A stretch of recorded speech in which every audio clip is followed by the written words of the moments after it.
hanging out.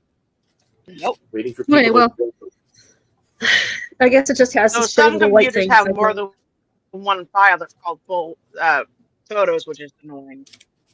Yeah, there should be a master download folder right off the top. Download desktop's usually right at the top as well. I'll figure it out later. And it's weird because when you open your mail, right-clicking on the image should give you the save image as option, but that might be browser-based. Hey, we'll put that up here. Yeah.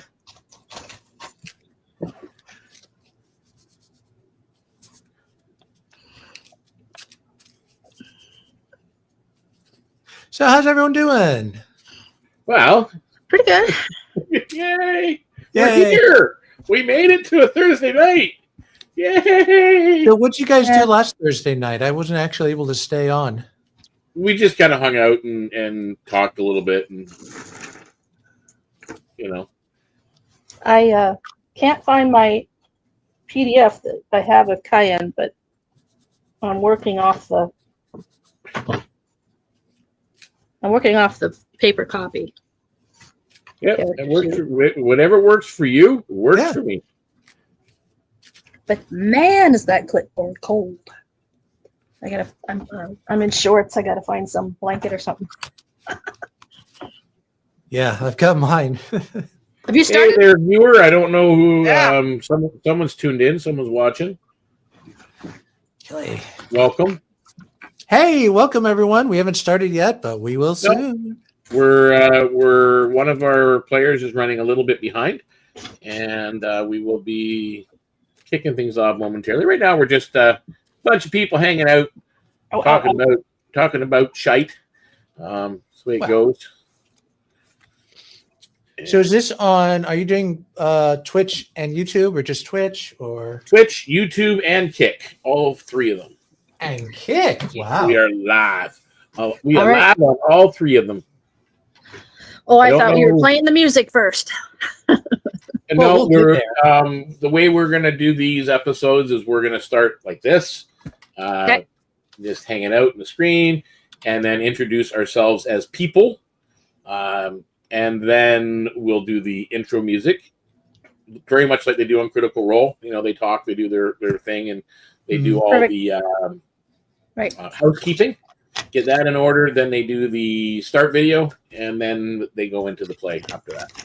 So that's how we're going to intend to do it. And throughout the course of the series, my DMing style may change a little bit because I'm trying something for a live stream that a lot of people think I'm crazy for. Sandboxing a little bit more than I usually do with live streams. We're just hanging out right now. So I don't really pre-plan every last detail.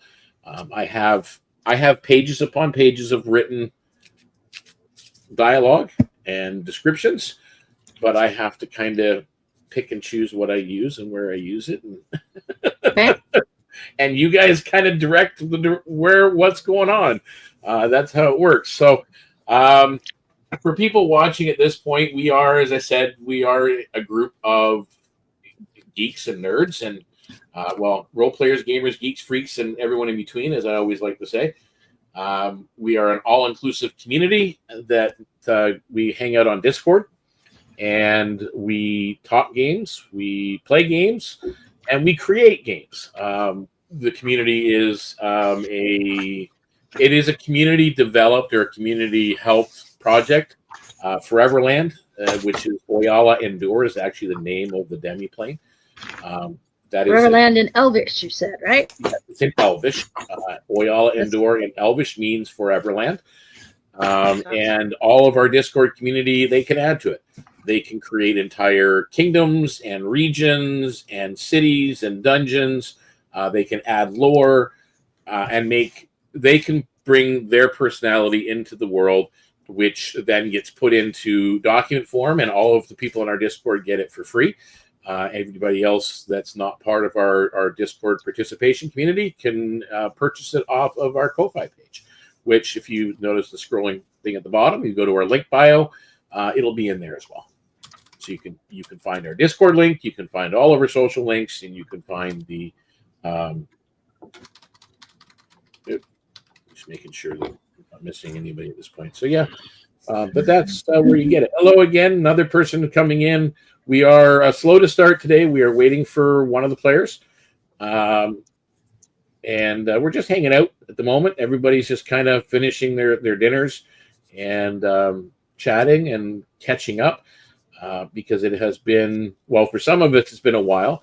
I played with Jenny there the other day. We did that one shot, which was fun. I enjoyed that. It was kind of nice to get from Mistwood, where we spent the last season for our Discord play, to travel to Kelpwood, which is part of the Seahorse Isles. And that was a lot of fun, experiencing a little bit of, the differences of terrain and what there is and to experience. And I think coming across Weir Crocodile was kind of an interesting experience in and of itself. I think we lost a couple players a few times. I think we did Two lose went down below 0. Yeah, we lost Knock Finn, I think, once, and we lost Val Nil once. Right. Val Nil actually almost completely lost. If she had sank any further into the swamp, we probably would have been taken out with the currents. Thankfully, Knockfin was a turtle, so he could get her when she was 40 feet down after sinking. He swam down and saved her. She did that by doing life transference, only she didn't check that she had enough hit points to do it left, so she did all of her health to Knockfin.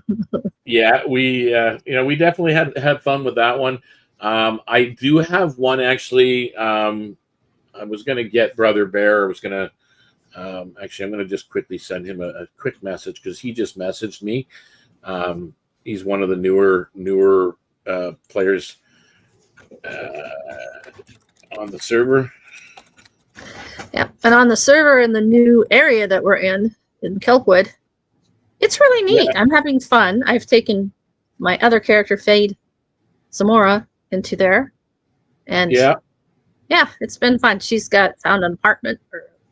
Well, I'm trying to make it as immersive as possible for everybody, and that's why. And for those of you watching, if you join the Discord, we not only do we have these kind of. This is a regular campaign setting. Our Thursdays, Saturday there is one shot or a series that we do called Into the Depths. It's a dungeon crawl series, and it's pretty much a rotating cast of characters. Our Tuesday mini adventures are a rotating cast of characters, and they get involved, whereas this is a set group all the time.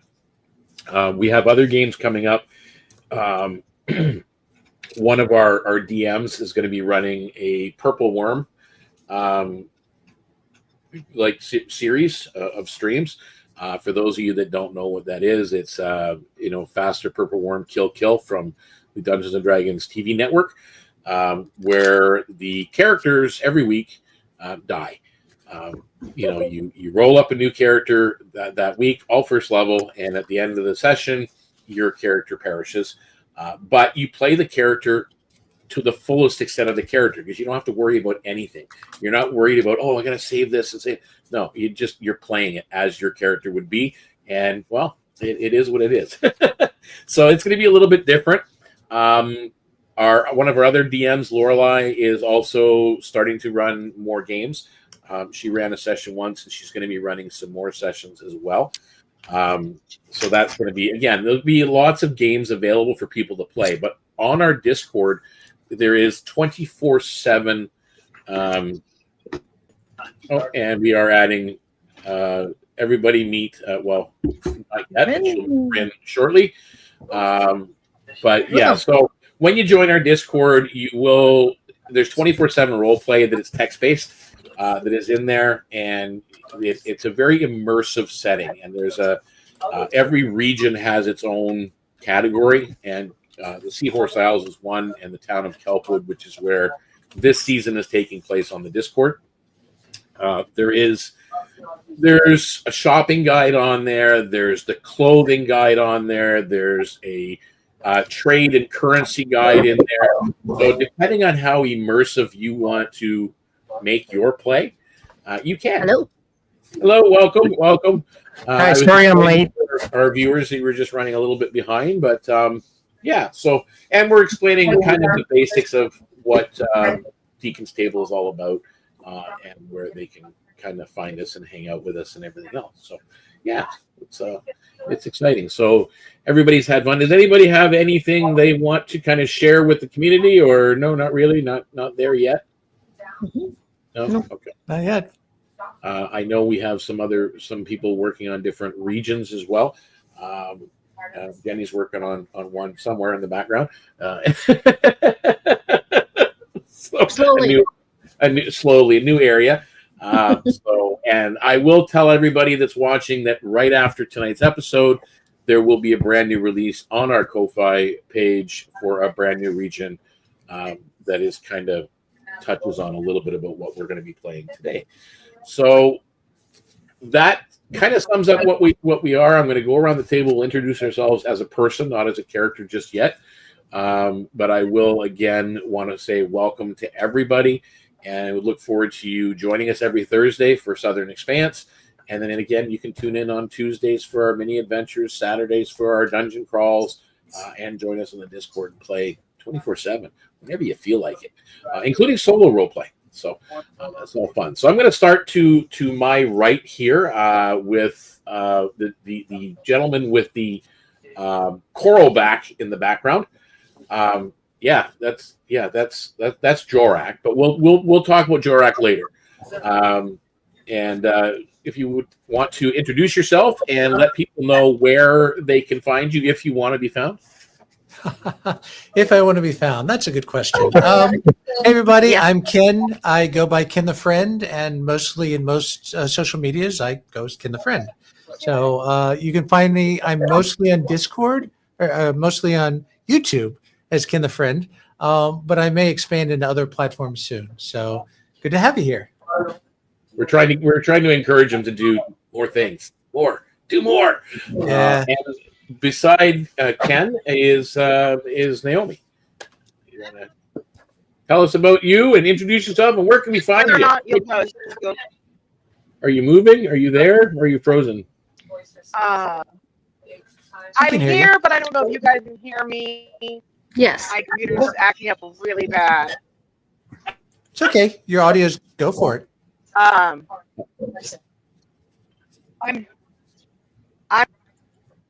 Naomi. You can find me as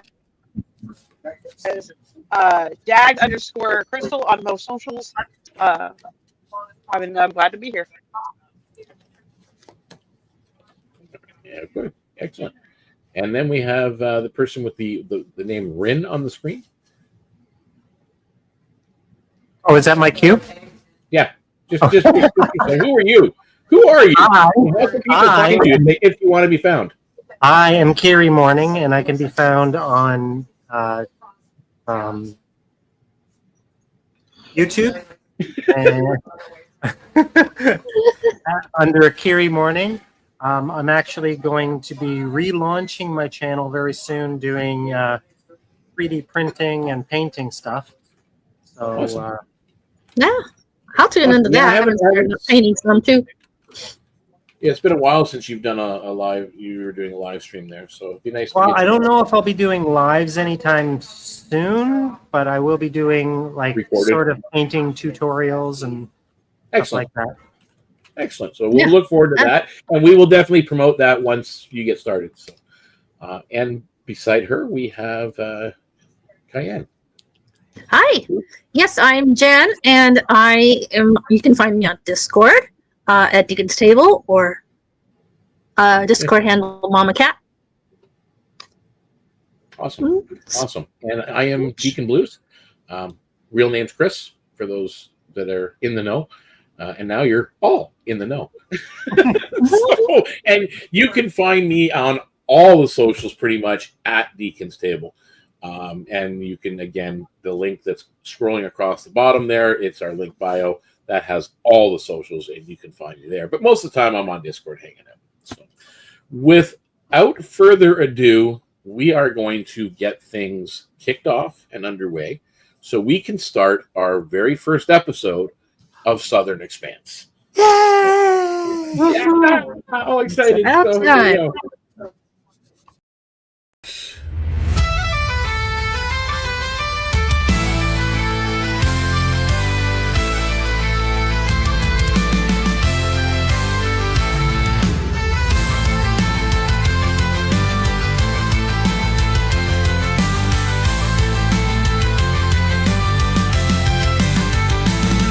Oh, the wind it howls where the dead men lie, and the gulls cry blood from a storm-split sky. With a hand on rope and a blade at your side, we ride the wake where the bold have died. Raise the sails, hear the drums. The Southern Expanse is where the devil comes. Crimson sails on the morning tide. We sail for glory, let the gods decide.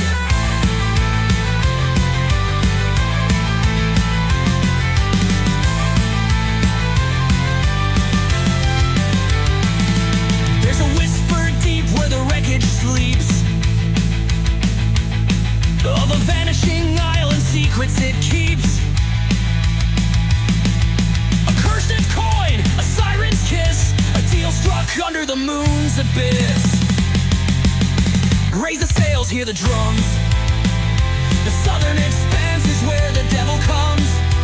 Crimson sails on the morning tide. We sail for glory, let the gods decide.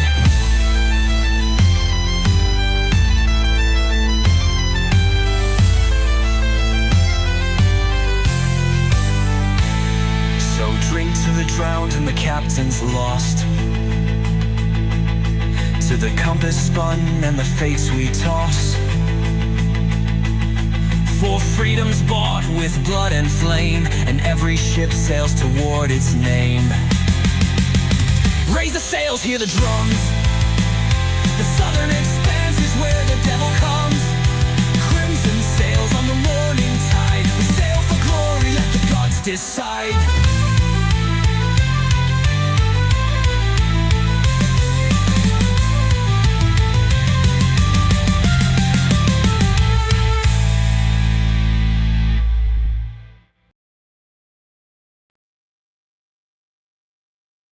And let's bring back the cast of characters. Let's start off with Jorak, and let's bring in Rin, and let's bring in Daksha, and let's bring in Cayenne at the bottom.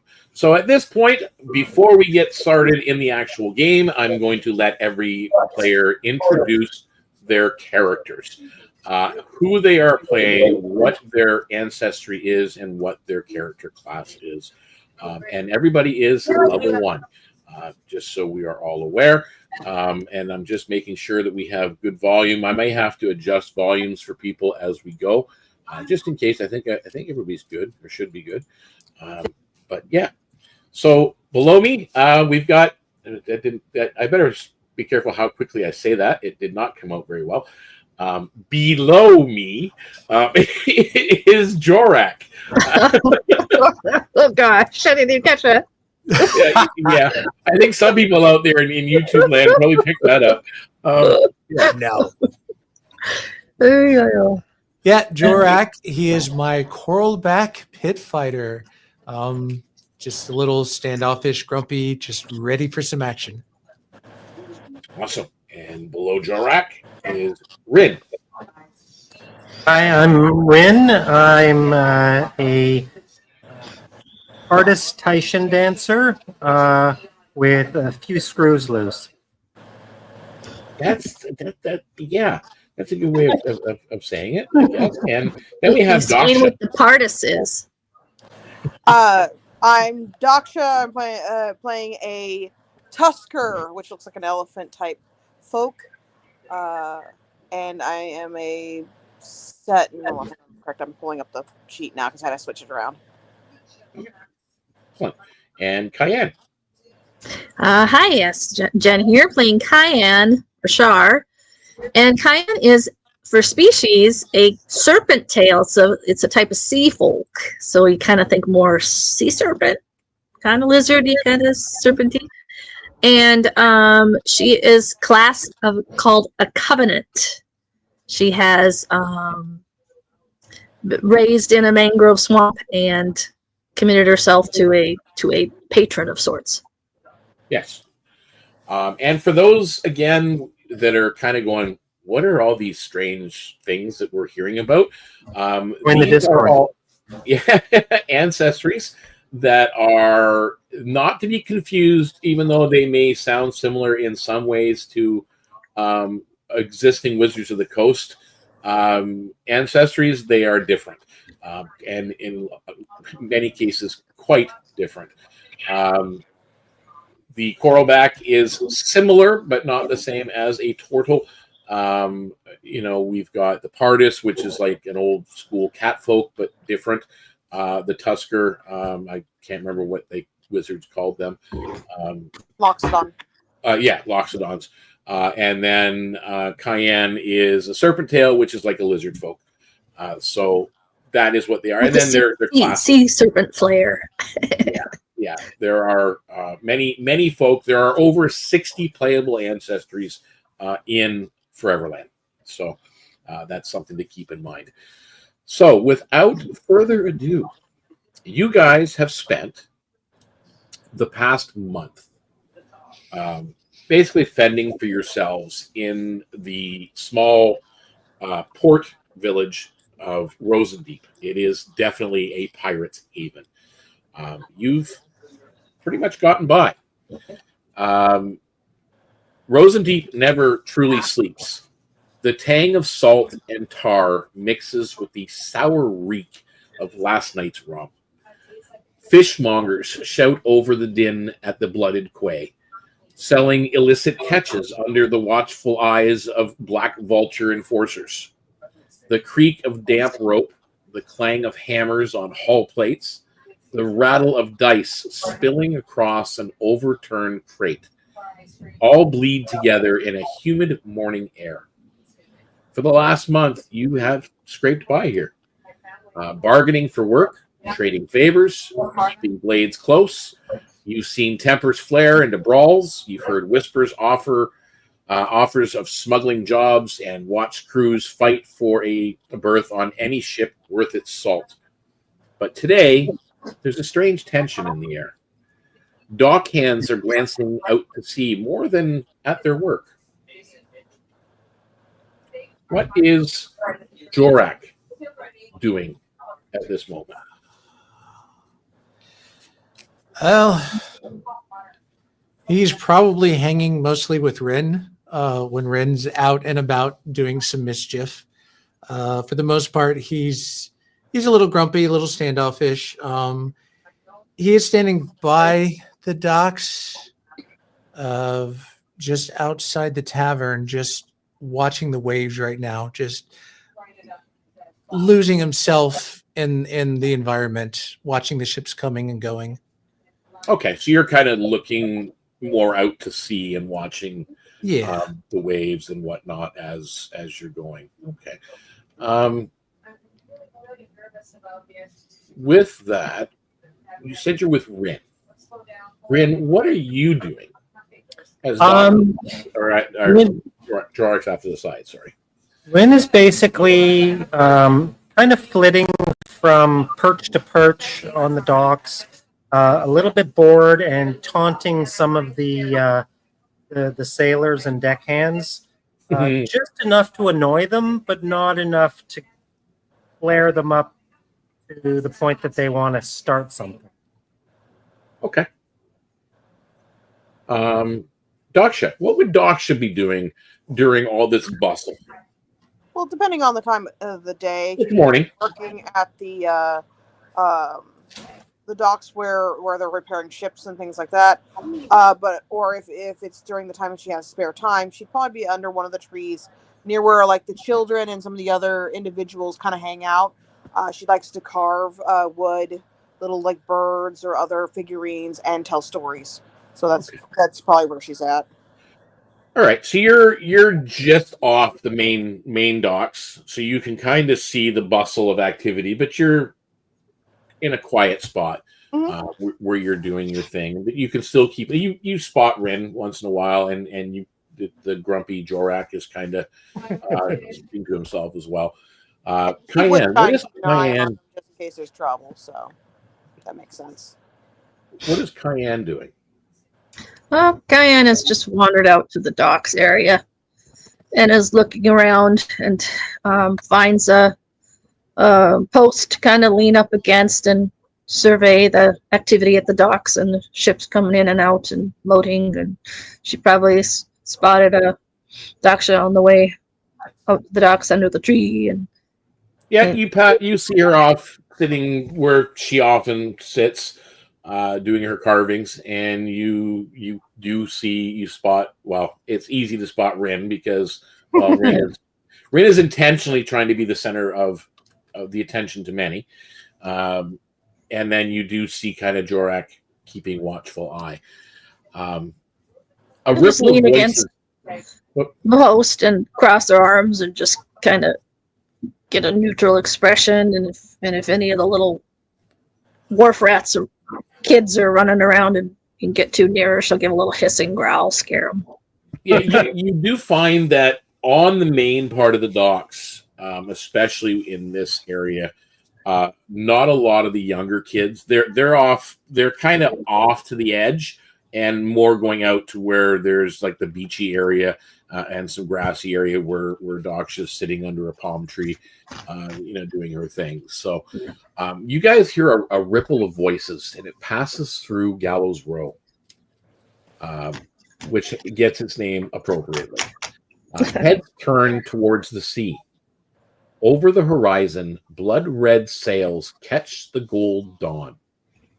The Scarlet Reaver, obsidian-hulled, brass fittings gleaming, rigging taut against the wind, glides towards port. Her decks are scorched, her sails torn, but her presence radiates power and menace. This is the bloodied edge of the seas, feared from Rosendeep to the Ebon Trench. Dockhands shout, runners dart down the piers, crates slam onto planks. You catch snippets of conversation. One sailor muttering about fire cult warships, another claiming that the Reaver sailed through storms that should have sunk her.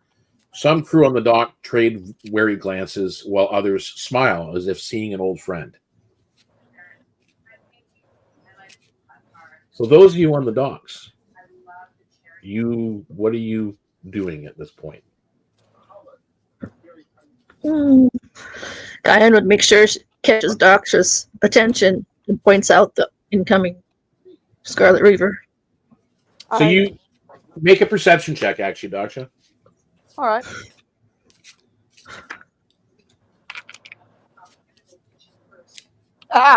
Yeah, right.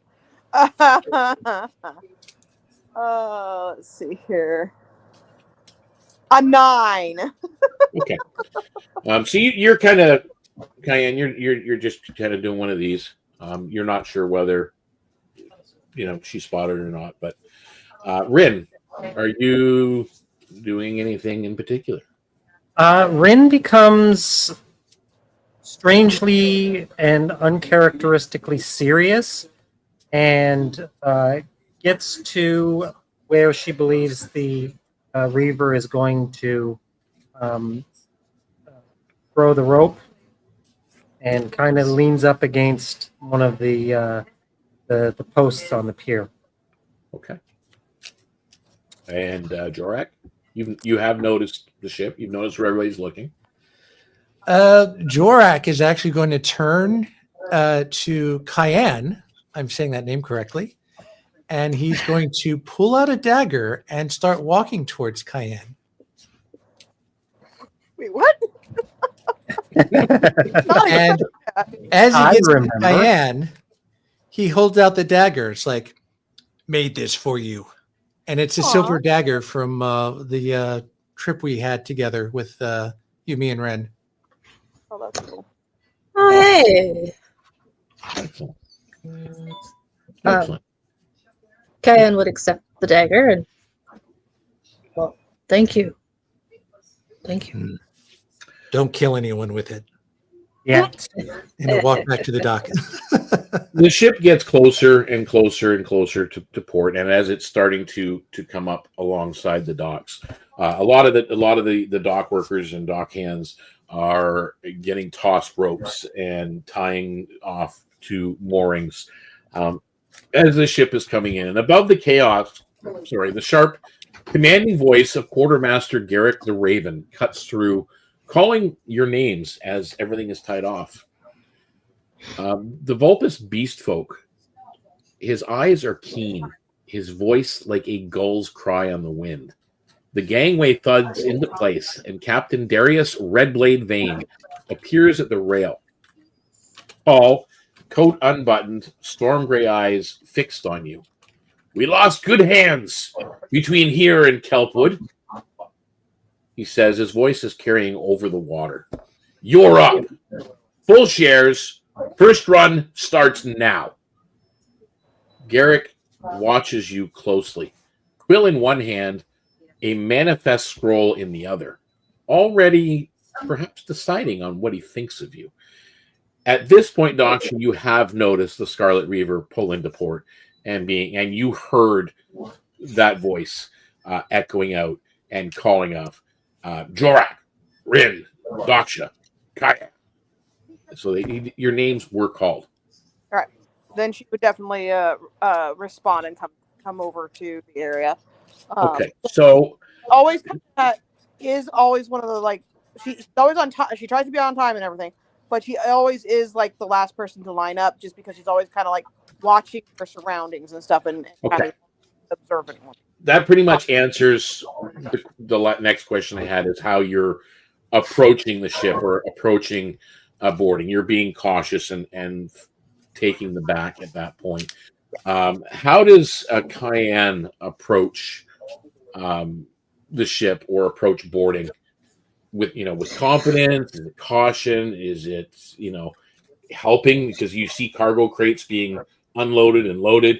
What is Cayenne doing as this is all going on? Well, she pushes off her post perch there and does a slow walk over to the ship and looks up and does one little salute and starts up the gangplank. Okay, so now did you make that salute to the captain or to Garrick? Yeah. Both. Okay. Both? Okay. Garrick is at the top of the gangplank. Like as I said, he's got whoever's up there then, and, where you see Darius, he is against the rail, but he's a little bit further down the decking of the ship. What about Rin? Now that you're doing your thing, how are you approaching this? Rin basically takes the most convoluted and impractical way of getting over there via ropes and pulleys and hoists and that sort of thing. She basically acrobats herself over to the ship. Make me an athletics check. Don't plunk into the sea. I know, right? Athletics. Where are you? Oh, wow. Never mind. Nat 20? Ooh. Nice. So you definitely showboat your way over. Nice to the point where you're swinging from the last one. You kind of do a flip and you land halfway up the gangplank, and then continue walking aboard. And Garrick the Raven just kind of looks at you a little bit sideways as you go onto the main deck of the ship. Jorak, what about you? He'll he'll turn away from the ship and he'll peek his head in the Storm College Rest. No, not the Storm College Rest, the Rested Harpoon, sorry. Since they're right there. And he'll kind of call into the tavern keeper. It's like, my ride's here. I gotta go. And then he kind of waves farewell to the barkeep before just nonchalantly walking towards the ship. Okay. And you board the ship. As this is all going on, the dock trembles under the weight of the cargo that was unloaded from the Reaver. Oh. Rope coils slap the planks, gulls wheel overhead, and the faint scent of gunpowder drifts from her open hatches. Garrick's sharp eyes track your every move as you step onto the gangway, and Captain Vane gives a small, approving nod before turning towards the quarterdeck. The noise of Rosendeep fades behind you, and the deck of the Scarlet Reaver awaits. You guys are kind of on the deck of the Reaver. Garrick leads you up across the main deck, past polished harpoon launchers, tightly coiled rigging, and the faint hum of an arcane wind sail. You remember that hum from when you were aboard the ship before. The Tainted Heart didn't have arcane sails, but you guys do. This ship is a little bit different. And he takes you down into the crew quarters where the air is a little bit thick. It smells of salt and sweat, and it has many watchful eyes of crew about. Veteran sailors pause mid-conversation, sizing you up in silence. As you're being led downstairs, are you guys saying anything, doing anything particular? Well,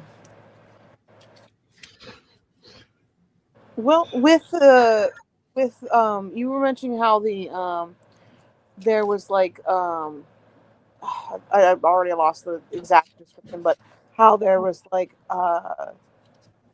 wear and tear on the ship. Is that something that was like that beforehand, or is this new wear and tear? No, it was not like that when you guys were dropped off a month ago. Okay.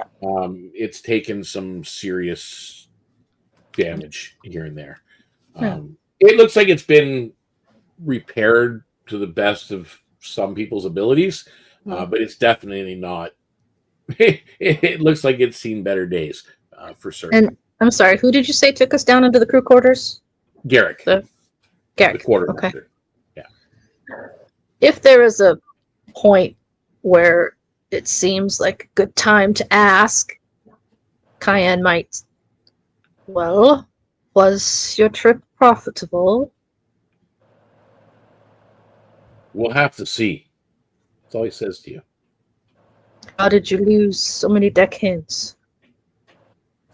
The sea is a dangerous place. Thought you guys would know that by now, considering you're Certainly do. I just the was last survivors of asking. another ship. Storm versus a fight. Yes. Okay. He's not really giving you specifics at this point. As you're led down, though, the smell of brine and as I mentioned, sweat and even tar, where they've used it to probably seal leaks in the lower part of the ship. The smell thickens as you descend the companionway into the actual crew quarters themselves. Hammocks sway gently with the motion of the tide. Some are occupied by resting sailors who glance up as you pass. The space is dim. It's lit by a few lanterns hung from low beams, pretty well secured, but because they are going back and forth.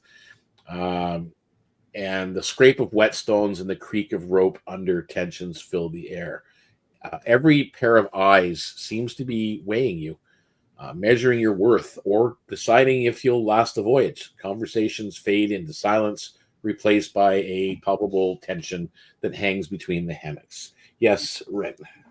As we're going, Rin is greeting everybody that she comes close to in a very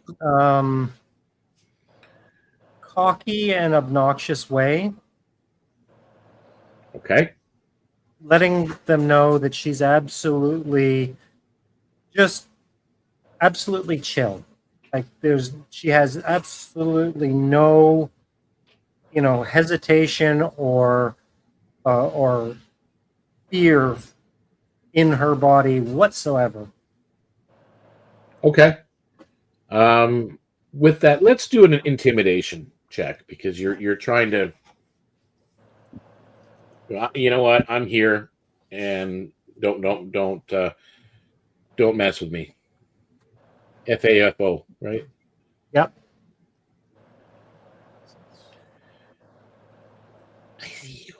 18, 19, 20. 20. Okay. All right. So you go down the crew quarters. Yes, Daksha. So the reason I was asking about the damage on the ship, I think she would be, as she's walking and stuff, kind of assessing what she can see as she's walking. And as soon as she is brought to where she's supposed to sleep, she would make sure everything's secure and situated in that area, and then turn to him and say, "Let's go right, I'd like to work right away and see if we can do that with the ship." Okay. So you're offering immediate assistance? Yes. Okay. Because they're looking at if I'm worthwhile, and I'm going to show them I'm worthwhile. We will. He nods approvingly, but his response is, "We'll get to that." Of course, at your own leisure. But you make an insight check. All right. Come on, dice, be better this time. No, it does not want to be better for me today. Okay, and that was insight. Yep. Yeah, that's only a 10. 10. Yeah. Dice. Yeah. You think he's approving? Okay. You just way it goes. From the far side of the mess, on the other side of it, like across the crew quarters, you see the mess. A massive figure, broad shoulders, brushing the beams, even in a hunch. Vargas Iron Fist, the fell-handed giant folk, the bosun of the Scarlet Reaver, crosses his arms and studies you. And it's obvious that he is studying you. With a face like weathered stone. "About time we got replacements," he rumbles. "The ship doesn't mend itself." A Do we goblin. look like repairmen? What's that? She says, "Do we look like repairmen?" I You actually get kind of a little bit of a snarl, at least. A goblin deckhand tosses a rope coil rim at your feet with a smirk, while another sailor spits over his shoulder, muttering something about the last batch didn't last long. What are you guys doing? Well, The coil of rope, can I respond to it? Be up. I'm going to attempt an acrobatics. And when he throws the coil rope, I'm going to catch it with my foot and toss it up to my hand and sling it over my shoulder. Okay. Make an acrobatics check.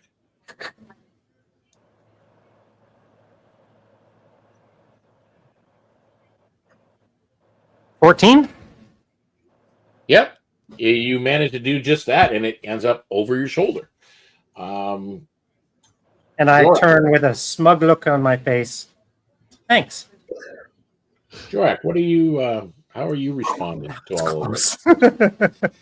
Well, he's with Ren, but he doesn't have to worry about Ren because Ren can take care of herself. But anyone who kind of looks at them, he kind of looks back at them, almost like a what, Okay. And he's mostly just a presence. He's not like engaging too much in conversation. Just while being sized, he's sizing up everyone else as well. Roll me an intimidation. Oh, you'd be amazed. That's one thing he's not good at. I know, it's cute. That's a 5. Yeah, they. I mean, they don't really look overly impressed. He doesn't care. He's not doing it to eliminate people. He's just there. It actually seemed to you. It actually seems like they're more annoyed than anything else. Daksha, are you doing anything other than kind of standing beside Garrick? Again, she's ready for helping. Ready for work. When the bosun came in and said, "Hey, it's about time we had people to help fix up the ship," and she again was right there, like ready whenever you are, but would like me to work. Okay. And Cayenne. Kind of staying pretty nonchalant. Doesn't necessarily look intimidating, just kind of taking everything in and just looking like it's just another day. She might mention that I'm pretty good at fixing nets, weaving rope. Okay. With that, Daksha, Garrett places a hand on your shoulder. You know what to do. Yes, sir. And he leaves you to that. He looks at Rin and Cayenne. You two put that rope to good use then, because there's some netting up on deck that needs fixing. Aye, aye, Captain Person, sir. I'm not the captain. And kind of smirks at Ren and nods at He the doesn't look like, even Rin doesn't even need an insight on this. He doesn't look really impressed. giant Vulcan heads that way. So he leaves you guys to go and do that work. Yes. Jorak. Right. What? Just kind of looking at you. I think there's some crates still up on deck that might need to be taken down to the dock before we deal with the rest at this point. You look like you've got some muscle to you. Maybe.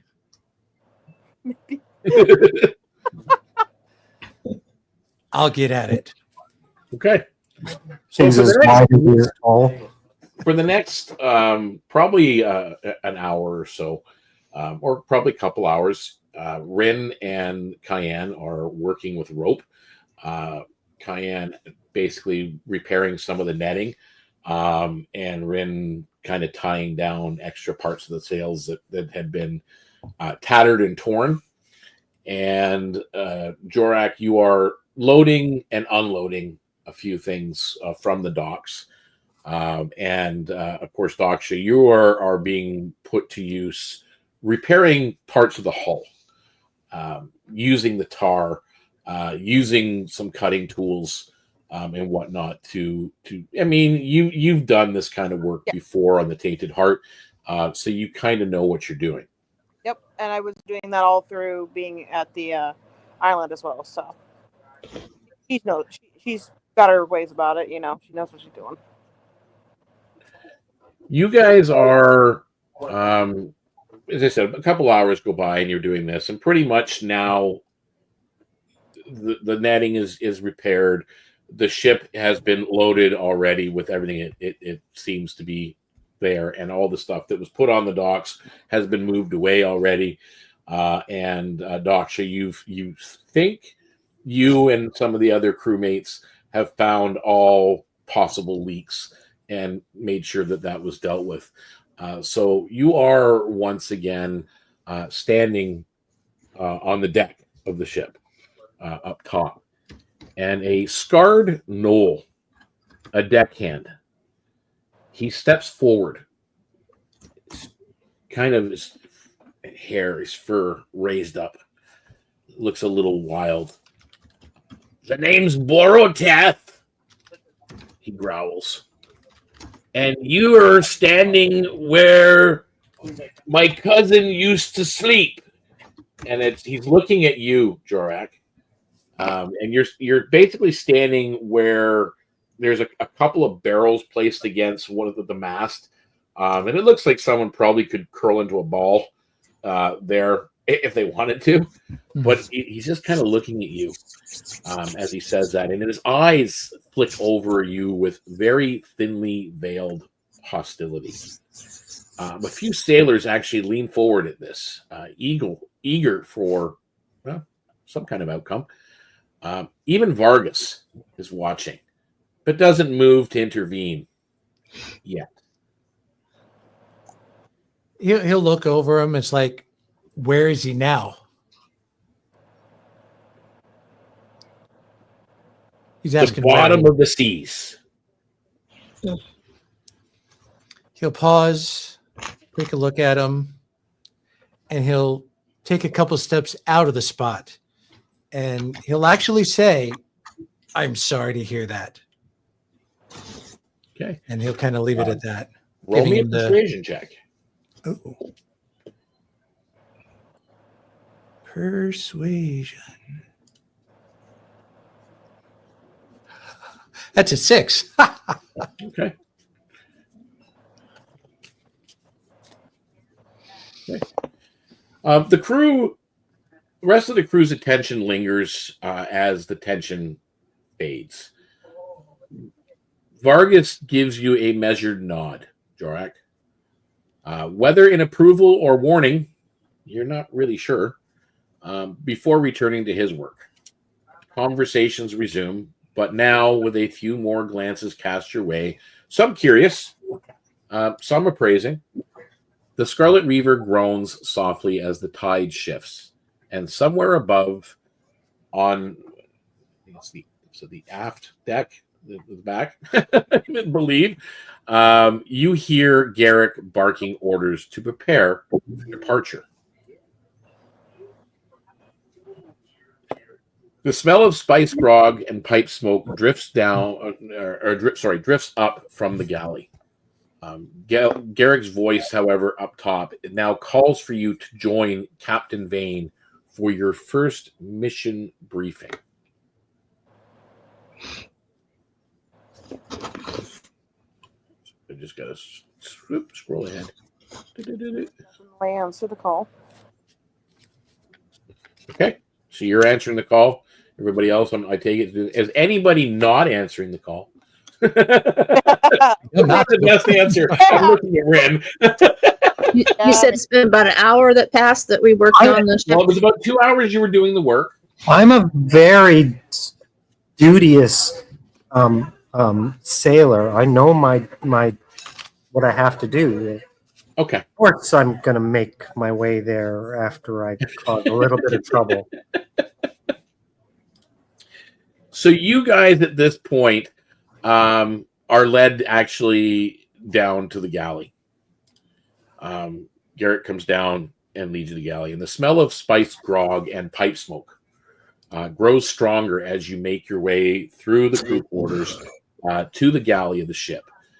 The lantern-lit passage is lined with netted cargo, coiled rope, and the occasional creak from the ship's timbers. The murmur of low conversation filters through the door ahead, where shadows shift against the light. Quartermaster Garrick the Raven pushes the door open with the tip of his quill, gesturing you inside. "Captain's waiting," he says, his eyes sharp and assessing. "Mind your tongues and your tempers." How do you guys enter the room? Jorak. Confident. He'll just file. Sorry. Just kind of giving some like confident, Yeah. cautious. He mostly still maintaining a low presence because there's a lot going on. So he'll step in the room, but kind of step off on the side, let the others file in. He's not going to be like up front, like what's going on, but more like he's positioning himself where he can see everything. He's got everyone covered, but he's still attentive. So he's on the side, but he's still ready if anything needs to be done. Okay. How does Rin enter the room?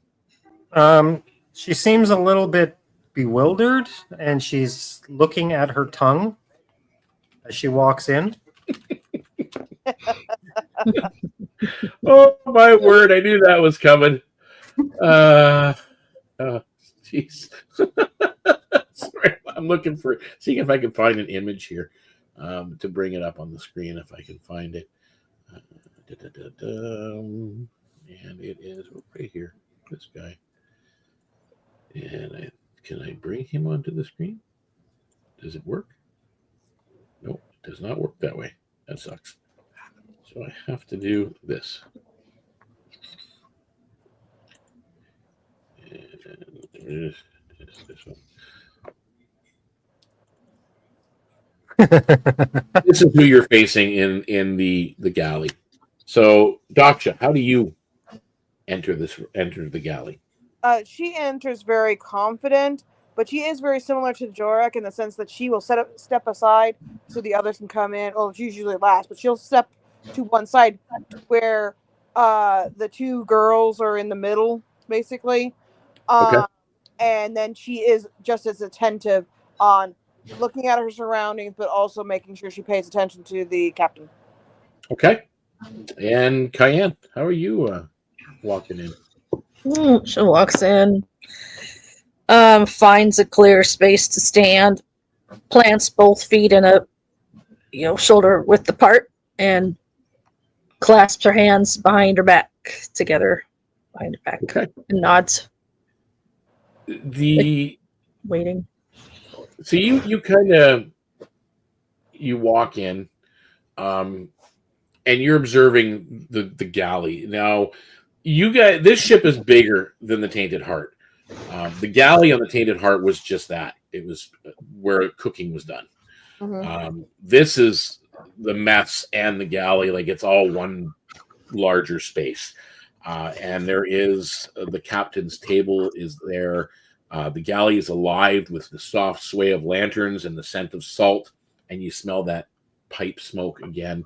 And you also smell a simmering stew, which really smells good. And it smells like mostly seafood, but there's some spices, cayenne that you are familiar with. And Jorak, they bring back very, very faint memories of your childhood. This smell, this aroma that you're getting. At the far end, Captain Darius Redblade Vane stands beside a heavy oak table. His coat is unbuttoned, his storm gray gaze locked on a cracked glass orb resting in a brass ring. Inside, a faint ember pulses like a heartbeat, but slow. This, he says, tapping the glass with one scarred finger, is a resonance shard. It's bound to the ashen core, the real prize. Somewhere in the onyx chain, Kelpwood won't trade without it. And without Kelpwood's trade, we lose more than gold. Anybody who wants can make me a history check.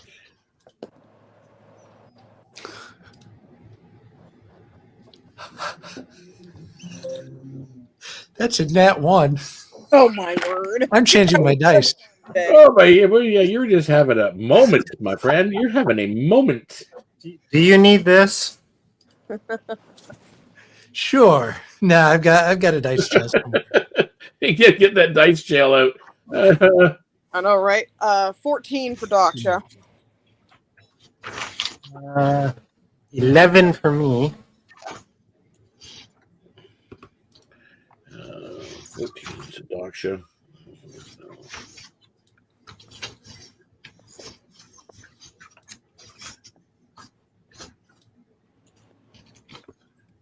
Cayenne? What are we rolling again? History. I rolled a 2.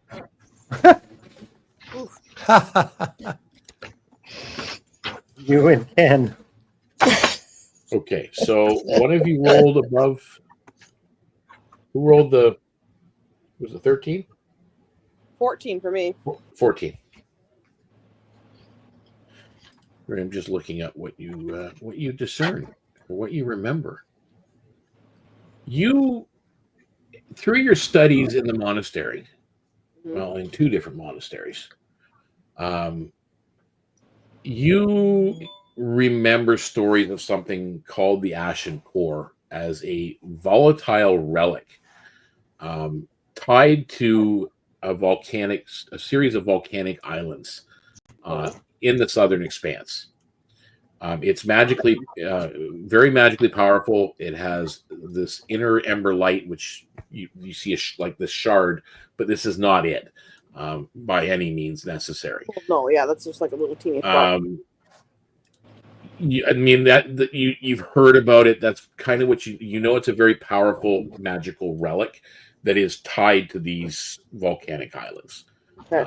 That's kind of what you're picking up. So, what does he mean by that Kelpwood won't trade without it? The little tiny shard or the large relic?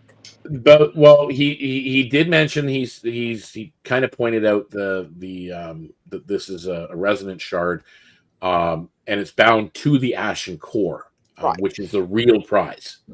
Right. That's what he's looking for, the ashen core. At least that's what it seems to you. Yes. Yeah. Can we tell that it's like if it's trying to move to one direction? Right now, as I said, it's kind of cracked, and it's got that really slow pulsing light inside, but it's not. It doesn't seem to change or anything like that. It's just very steady and slow. Okay. The captain continues. The chain's a volcanic trench. He tells the rest of you, even though you've kind of figured that recall that. Mm-hmm. Smugglers, fire cults, and worse call it home. The Reaver can get us there, but not without notice. Only a few can land without stirring the hornet's nest, and that's you. Right. He leans forward, his voice dropping low, so that anybody outside this room is not going to hear what he's saying. Then I would lead into. Bring the core back intact, and you'll have full shares and full say aboard the Reaver. Fail, and the Reaver sails without you. Garrick stands at his shoulders, arms crossed on his shoulders, watching for your reaction, kind of like high up. His arms are kind of watching you. What are you guys saying or doing? How difficult do we feel this task is? Is this a possible task, or is he purposely putting us on an impossible task? Roll an insight. All right. Come on, dice. Actually, give me a good roll this time. Hey, we got something better! Yay! That is a dirty 20. Okay. You get the sense that this is definitely going to be a test, but not impossible. Okay. He's not sending you on a suicide mission. Okay. Rin appears to be contemplating, thinking, and then she just goes, deal. Okay. When do we go? Anybody else? You have confidence enough for us to go and do this? Then we will go do it. Piece of cheese. Drac just does what Rin does with the thumbs up. Okay. And that's it. Cayenne, you're good to go? Sounds fair enough. Okay. Vane seals that shard into a brass inlaid case and slides it into his coat. We sail in 2 hours. Get your gear stowed, get to know the crew, and be ready when we hit the chain. The core doesn't wait for the slow-footed, and neither do I. Aye, aye. Garrick steps forward, flicking his tail in the narrow space. If you've got business in port, make it quick. The tide turns soon. And as things conclude, Vane dismisses you back to the deck. The crew is already bustling. Sails are being unfurled. You can hear this odd humming coming from the actual mast and the sails themselves, and definitely the sense of our like magic is at play. Yes, Cayenne. Yeah, the Cayenne would probably do a quick takeoff out and go make sure that the person at the place she'd been staying knows that she's leaving, and if there's anything she left behind, grab her stuff, and hike back to the ship. Okay. Anybody else doing that? Rin had basically been ready to go since this morning. And she now goes and searches for a high perch to call her bed. Jorik's on deck. He's kind of looking around at this because he hasn't had too much experience, and his mouth actually opens just a little bit. Could you just hearing the sail, watching the workers, just taking in everything? This is, I mean, not super new, but it's still newish. That just seeing everything, seeing what people are doing, it just got his attention. If there's ever any time where someone's like, they stumble or they're having problems, he might go over and just help them a little. But the most part, he's just watching, observing, learning, admiring, being a presence. You guys at this point, Cayenne, you left to say you're leaving. You get the impression that everybody pretty much in Rosendeep knows that as soon as the Reaver returned, you four were going to be on it. That seemed to be like the consensus that you're picking up. As you guys get back to the ship, and sure enough, 2 hours pass. Making sure I'm not missing any cards or anything. The Scarlet Reaver eases away from Rosendeep's docks under the push of tide and arcane wind sails. There's no wind in the harbor where you're at right now, but the wind is furling in these sails as it's moving out and away. The town behind you, its sprawl of stilted buildings, leaning taverns, shrinks behind you. Gallows Road fading into the morning mist, or afternoon mist. I keep saying morning. Oh, no, it's still morning. It's only been 2 hours. It's afternoon. My apologies. Crew members call to one another as lines are hauled and sails are unfurled with a crack. The ship glides into the open waters of the Southern Expanse. Above, gulls wheel and cry. Below, the deck thrums faintly with the pulse of the Reaver's enchanted riggings. You guys are experiencing things on the ship you never really noticed after your rescue before they dropped you off. There's magic at play aboard the Scarlet Reaver. Yes, Rin. As this is all happening and we notice that the riggings and the sails and everything, this magical wind or whatever you want to call it, she's just kind of mesmerized and then nudges Dorak and goes, "That's really cool."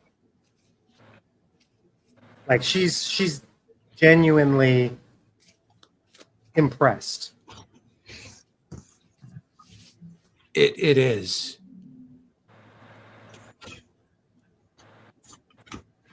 That's it.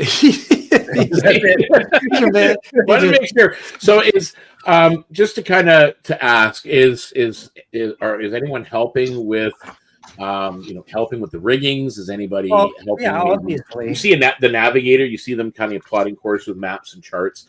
Does anybody go over to help or look at it or whatever? Anybody talking to the crew? Because there seems to be a lot of tension still on the deck as you guys are heading out into open waters.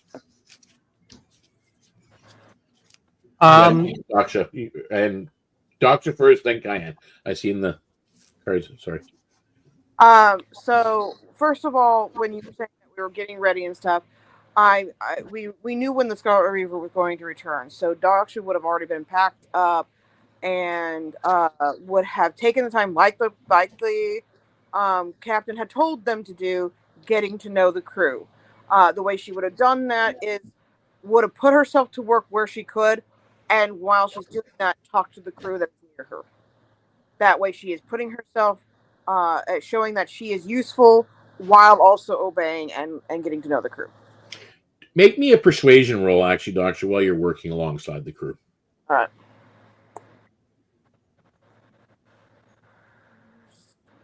Persuasion. 10. Okay, that's all you actually needed.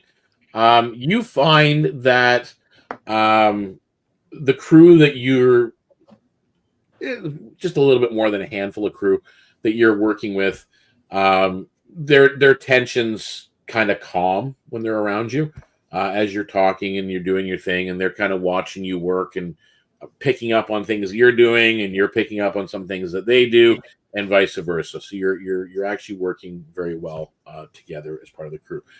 Cayenne, you were going to kind of the same, but she would have gone down below decks and looked around down there for a berth, basically a free hammock or netting or something that is no longer needed. You know, that no one's currently staying there, and found a place to set her stuff and claim that spot as hers. Okay, there's a couple of empty that have been emptied. There's most of the hammocks you see like tattered and torn clothes on it, like stained garments and whatever that are used as pillows that they do, but there are some that have been emptied off, probably from obviously crew not returning. Okay. If there's any that, rather than an actual hammock, if there's any spot that's kind of like a bench that somebody's sleeping on, you know, like a part of the bulwark of the inner. Oh yeah, there are some spots like that as well. Yeah. If you're more comfortable being like against solid material, yeah, there's a spot. I think the plan is she's going to try to set that up as more of her bed and probably find a bunch of sand as soon as she can to bring back and, you know, make a sand bed. Okay. Yeah. Not a problem. That's kind of what she's used to. Well, you won't be, I mean, obviously that you're out at sea right now, but I'm sure you'll come across sand at some point. And then after that, sets her stuff up in there and then takes that spot. Then she'd probably head into the galley and see if those little pep and snap cooks needed any help or. Actually, yeah.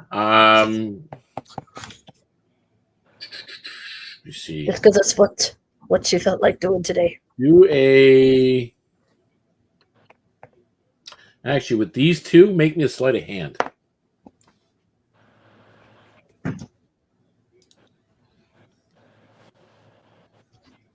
That's a 12. A 12? Okay.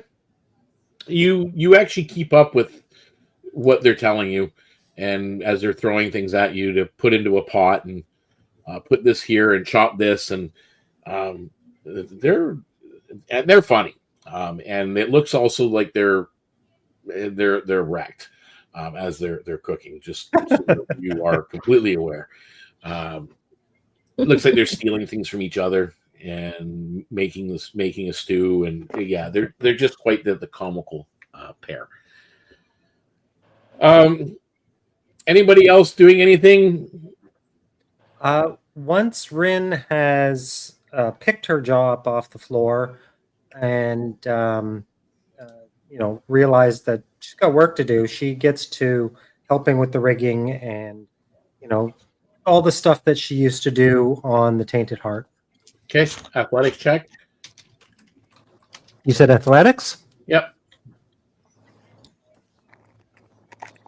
7. Okay.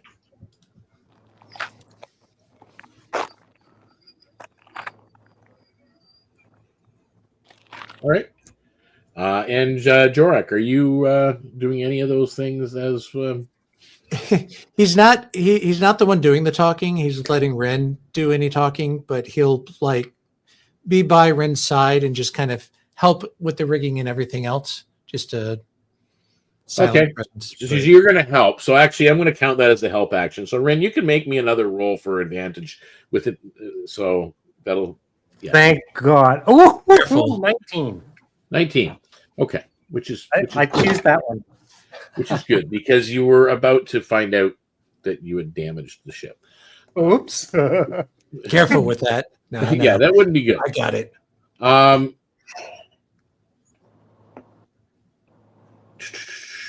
The first week aboard the Reaver brings changeable skies and restless waves. On the horizon, dark clouds are gathering. The wind shifts without warning, rattling the riggings. Crew voices grow terse at the boat as the bosun calls for hands to secure the deck.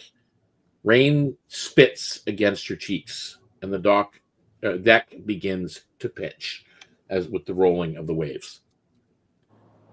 You see some crew members attempting to brace things on the ship.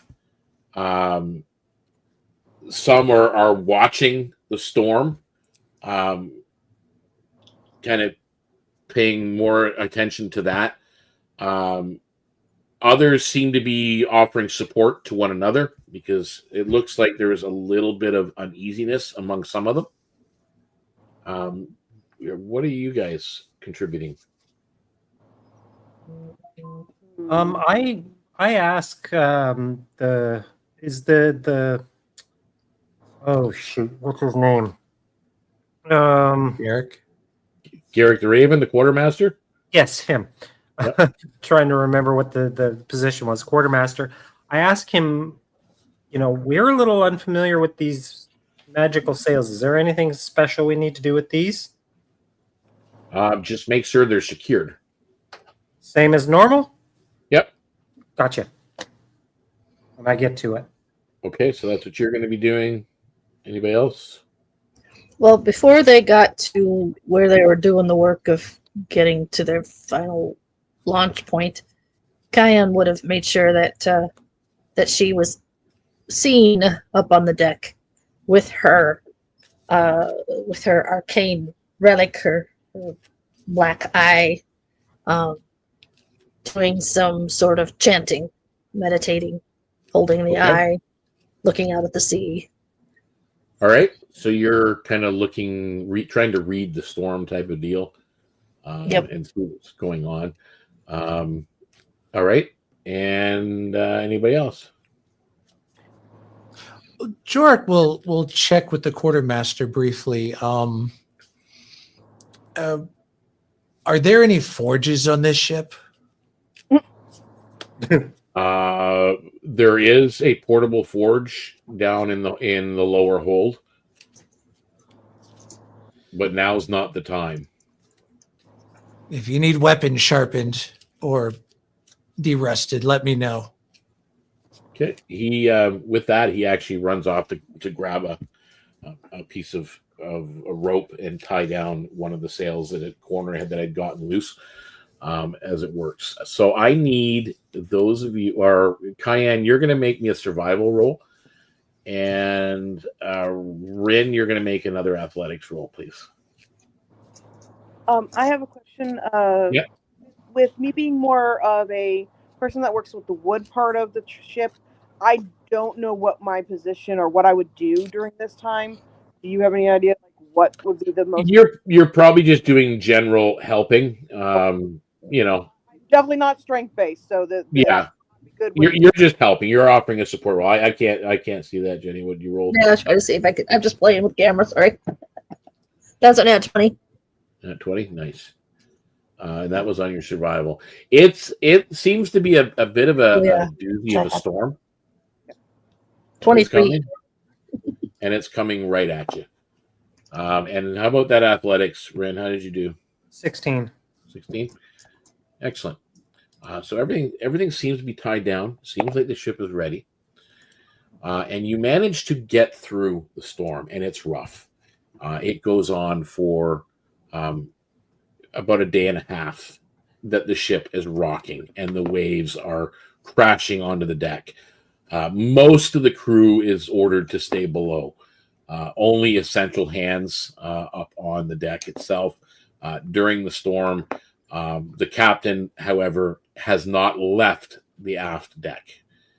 He has been up there the entire time with the ship's navigator. On the 12th day, the storm breaks and the sea turns to glass, completely smooth. At night, a pale light trails in the reaver's wake because it still moves, even though there's no wind. But you also see closer into the water. It seems like there's a light beneath the surface of the water. There are whisperings of the crew. Sorry. That it's a leviathan following the ship. Others won't speak at all. Even the wind feels muted. As you guys are down in the galley, and the captain has the resonant shard out, it's humming faintly below deck. There are a few of the sailors who refuse to even enter the room as long as he has it out. Interesting. What are you guys doing? Could I ask one of the sailors that it refuses to enter? Basically, you seem a little concerned. Is there a reason not to go in there when he has the shard out? It's evil. He gives you pretty much about a 20-minute ramble of all the superstitious nonsense that you could possibly hear. Some of it may be true, but you've heard this kind of thing before. There's something on board that people don't understand or don't know, and especially when there's things like this going on, it's got the crew pretty uneasy. Yeah, so it's one of those things where like something's uneasy. Let's blame it on the weird thing. Yeah. All right, that makes sense. So I think what she would do is, if she gets a chance, would actually try to watch over the edge and try to identify whatever is in the water. That way she gets facts instead of superstition. Okay. You're watching, and you're again, your presence and your actions are having a very calming effect and steadying the morale of the crew aboard the ship. All right with that. Cayenne, are you? She might just wander out there close and get close to the captain and look at him and say, "What does it do?" The shard. Make me an Arcana check, please. You're the one to do it. That is a plus 16. He doesn't really answer you. He's kind of looking at this resonance orb. You do notice something though, that ember light that was pulsing like a very slow heartbeat inside seems to be pulsing a little bit faster than it was before, and brighter than it was before. Its heart seems to be faster. Does it tell us when we're nearing our target? Darius actually looks over at you with a grin. A grin that if you weren't Dave, oh my goodness. You're not playing, Mordu. Yeah. Let's stay away from the pulsing vessels and such. Oh my word. Okay. He's got a grin, but this is a grin that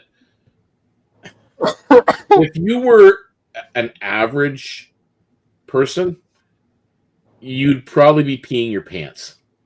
Because even though you can tell it's not a mad grin, he looks like insane as he's doing it. So obviously he's giving you the hint that you've nailed it on the head. Shut up, Mordu.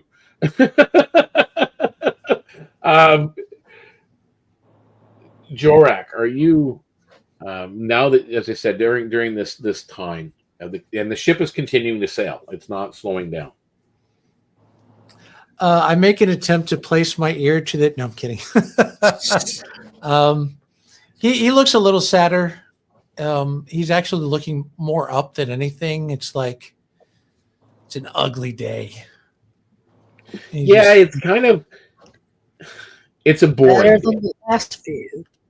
With when you're looking up, and because you're looking up, it's actually it's ugly. It's boring. There's nothing there. Like it's just quiet still.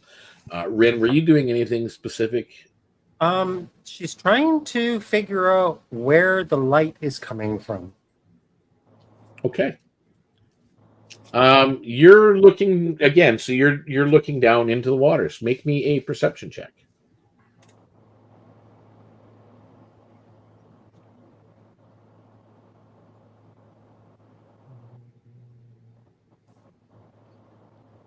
$17.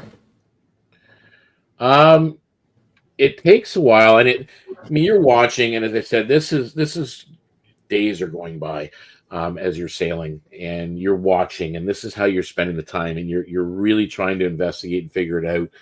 You pretty well can tell there is a glow coming from the underside of the back of the ship a little bit, but that other glow you're seeing, especially as the sun goes down and the night falls, there is something moving deep beneath the water, to the point where the hairs on your neck stand up. It's not a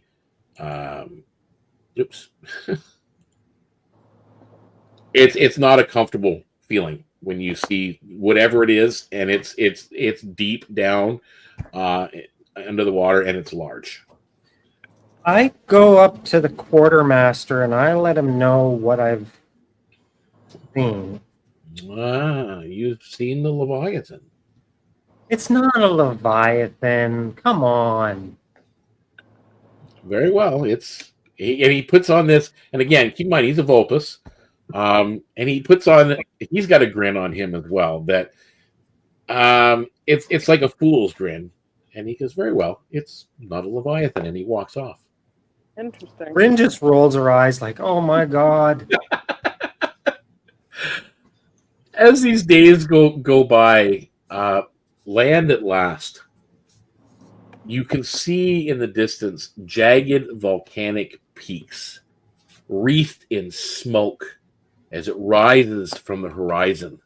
The air smells faintly of ash and sulfur. The reef line gleams just beneath the surface. You can see it up ahead in the dark waters, treacherous and sharp. Crew members move with very tense focus at this point, adjusting sails, scanning for safe passage. You could, at this point, as I said, everybody is very intent at this point. They're looking for a safe approach. If you have navigation tools and you're skilled with that, you'd be able. Oh, I see a card. Yes, I do. So yes, Daksha, and is that also? I think you're holding something as well? I have navigation tools and I'm not a perception, so. Okay, so you're rolling a perception. I have both navigation tools and I have a decent perception. So whichever. Okay. I don't know what check goes with navigation tools though. Okay, no, that's fine. That's fine. It's actually we're going to do an intelligence check and just add your proficiency modifier with this one. Okay.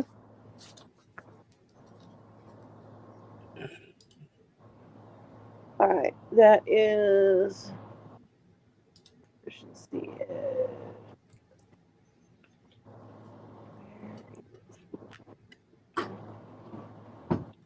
Okay, so a 19. 19. So you definitely are the ship's navigator is kind of called you over and is kind of sending you back and forth to the rail of the ship to kind of report back and watch and look for certain things and going back and forth and and they're navigating using your help. Yep. Yeah, sorry, Cayenne. Are you holding your card up or your plate up or something? No, I think that's something in the background that's supposed to be. Okay.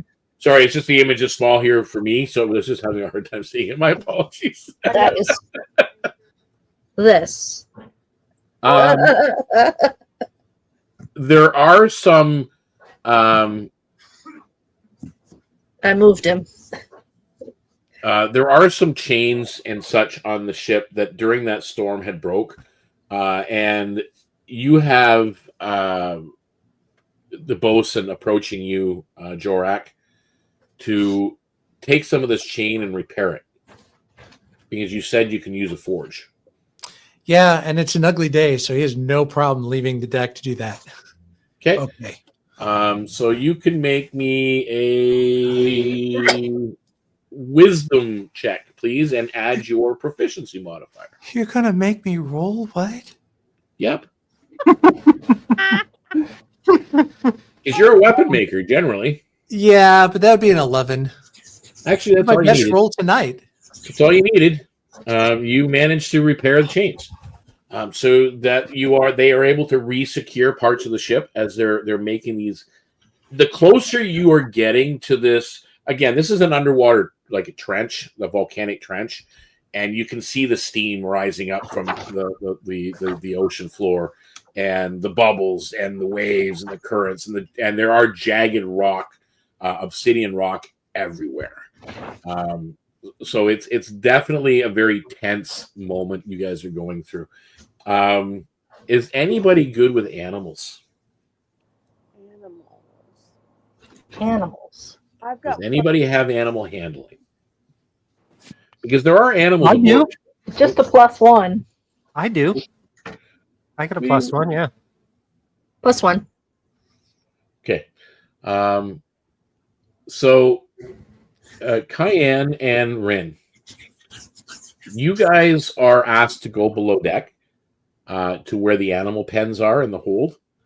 And because they're you can actually hear, like, there are horses down there and they're kicking the side of the ship, the wood.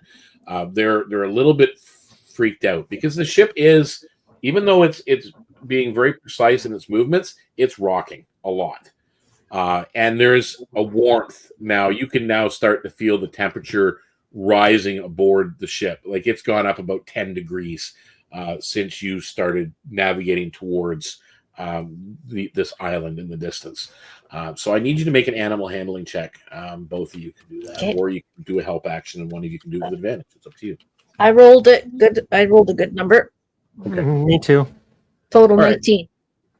All right, so you guys calm and soothe the panicked animals, and they lay Sorry, down. Ren. The horses actually lay themselves down, to stay calm and press themselves to a solid surface. And again, you guys are moving in closer, and the volcanic silhouettes in the distance as you approach, they're looming larger with each passing wave. Smoke is drifting skyward, and the scent of sulfur is bringing tears to your eyes nearly. The crew is all moving into position as the Reaver drops anchor in steaming waters near cliffside shanties that you see built into this volcanic rock. The reaver drifts into these steaming waters, the hull creaking as this heat rises from below. The obsidian cliffs jut from the sea, veined with rivers of glowing lava that hiss as they meet the waves. Clinging to the cliffside like barnacles are shanties of driftwood, iron, and ash brick. Ramshackle structures connected by rope bridges and narrow walkways. The air stings your skin with a very dry heat. The scent of sulfur is burning your nostrils, and burning the like burning oil would do if it was like right beside you, with every breath. Even from here, you can see armed figures watching your ship from highest platforms. All right, and who's waiting? Where are you, Daksha? There you are. Sorry about that. I bumped something on my phone, but I think I fixed It's okay. it again. Is anybody scanning the harbor, or is anybody trying to see what kind of mood these armed, like what kind of vibe they're giving off? Anything like that? I know. I'll give that a go. Okay, well, are you trying to do an insight, or are you just kind of scanning the... I'm going to do an insight. I think I would specifically be scanning to see if there's a way to be more nonchalant with going in, because he had already kind of mentioned that bringing the Reaver in wasn't a good idea and stuff like that. So trying to find a cautious way to go in. Yeah. And find this I kind of had the impression he was going to drop us off somewhere, not at the dock. I rolled a 14. Okay, so you rolled a 14 on the insight. They're not hostile. They're not taking aim with their longbows and their crossbows. You do notice as well that up on some of the walled areas there are cannons in place, like old ship's cannons, set there as well, and they're not currently manned. So you're getting a certain vibe, like it's okay. For Daksha and Cayenne, you're scanning that horizon and scanning the this harbor area and the waters and everything, trying to look for someplace else that you see. And from here, these people are watching your ship from the highest platform. But the two of you, what is your perception? What did you roll again for your perceptions? 18 plus 1 is 19. 19. And Daksha? Mine was a 14. 14. So Daksha, you do notice that there's probably about 4 different groups of armed individuals at different levels. Mm-hmm. With your roll, Cayenne, you notice at one of the lower areas where there is a dock set up that someone has made some kind of a signal towards the ship. And she'd point that out. Okay, so you point that out, and with that, the captain orders that the anchor be raised again. And he kind of looks to Garrick, and he looks to Vargas. Take us in. So the ship slowly makes its way through these tempestuous waters. That's coming, Dave. I see. Don't worry, I've seen that comment. That's coming. And again, the heat rises, and this smell. How these people live here, Live like that. Yeah. you don't Thinking know. that. It's pretty intense as you're going. And as it actually does pull up along the docks, and some ropes are being tossed to deckhands. Yes, Ren. As the fumes get harsher and harsher, Rin will put a scarf around her face. Okay. So, Ren, you've done that. You other three, because you guys are a team, you do notice that Rin has put a mask over her face. You also notice that there are about 3 or 4 deckhands that have passed out. Mm. Whether from heat or from the sulfur, you're not sure. I think I'd ask Rin, is this something we need to be concerned with? Well, this helps. Yeah. Can I figure out whether or not it's the heat or the sulfur? Because if it's just the heat, there's not much I can do about that. But if it's the sulfur, then I think I'd follow suit with covering while you're drunk. It's definitely the heat has a lot to do with certain things, but the sulfur is why should be covering your mouth. All right. You're not sure what's making them pass out. It could be either or. But yeah.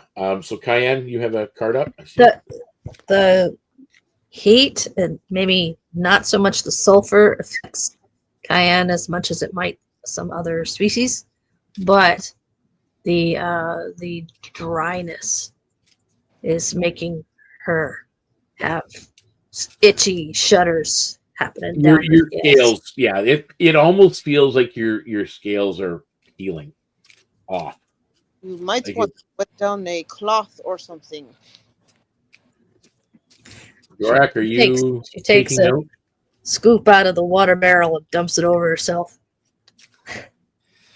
Jorak's actually going to take the fallen crew members and kind of move them closer toward the cabin, away from the edge, and kind of put a little mask around their mouths. So he's kind of putting them in a safe spot where there's a shade and just making sure they're taken care of. Are you doing anything to cover your mouth? I mean, yeah. I mean, he'll definitely, because he's not doing so well on the heat himself. So he'll definitely cover his mouth, but he'll make sure that the crew is the ones that are unconscious are also covered as well. So okay. So those that have covered their mouth, so Daksha, Cayenne, and Rin, make me a She closes her nose slits. Constitution saving throw, please. All of us? Yeah, you 3. Actually, no, Cayenne, not you. Sorry, Jorak. okay. Constitution, got to roll again. I'm kind of glad that I didn't have to roll because I rolled bad. 16. I roll good. Didn't need to. 21. Okay. Anybody less than 12? Nope. Okay, Nope. good. So you guys remain conscious from the heat and from the sulfur making you a little bit nauseous. You're not feeling the greatest. Cayenne, because you've doused yourself with water, you have definitely gives you a sense of relief to your scales. But it's almost like the water is evaporating as fast as you can almost put it on yourself. But it's giving you some relief for certain. As you guys do pull alongside the deck and things are tied off and chained, because once the ropes are only used to bring the ship in close, but then they actually use chains to secure the vessel to the docks. The heat, you never know. I mean, it could wilt the ropes. As the Reaver's gangway slams into place, a figure steps forward from the dock. One that one of you recognizes as the person who gave that hand gesture before the ship came in. Yep. The figure steps forward through the haze, skin glowing like burnt embers, hair a crown of shifting flames. They lean on a half-melted staff. Behind her are 5 flame blood scorchers, scorcher enforcers, leveling crossbows in your direction. This is flame blood territory, she says, her voice like crackling fire. You've docked, but you have my permission for now. So tell me why I shouldn't let the sea claim your bones. And the captain motions for the 4 of you to go down the gangplank and deal with Garrick. As you're approaching the gangplank, says, That's Skara, Blaze Whisper. She's scary. And this comes from Garrick. Garrick says she's scary. Yeah. Kyan's feeling a little Garrick is a Vulpus pirate, right? He's like a typical foxfolk. He's cunning, he's sly. But it was just a very nonchalant way of saying that she's scary. So when you guys go down, how are you handling the situation? Are you? I have no idea. I don't know why we're there. Do I know anything about this area, and are there any temples around? Like, you don't know really any details about the onyx chain. What you did hear, again, it was tied to the Ashen Core stories, that this was a inhospitable land, and there's not supposed to be organized civilizations on it.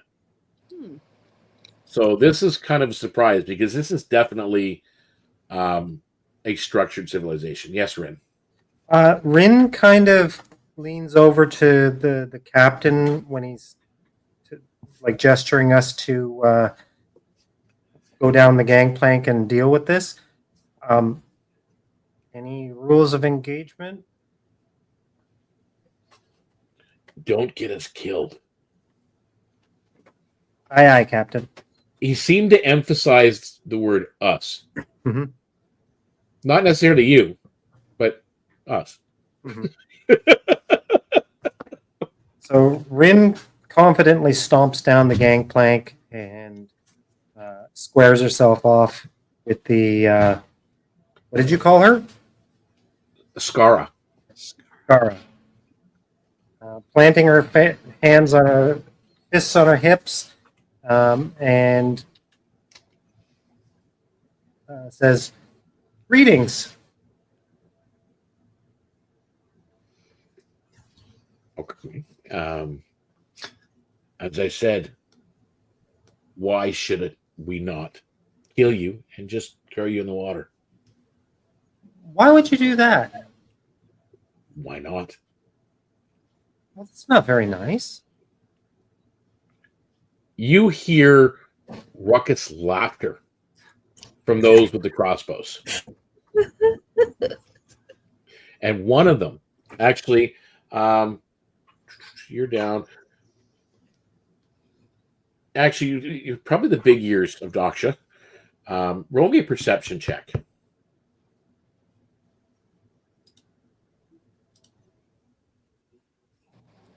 Lame egg. Good this time. That is. That is a 22. You hear one of them as they're laughing. She thinks she's nice.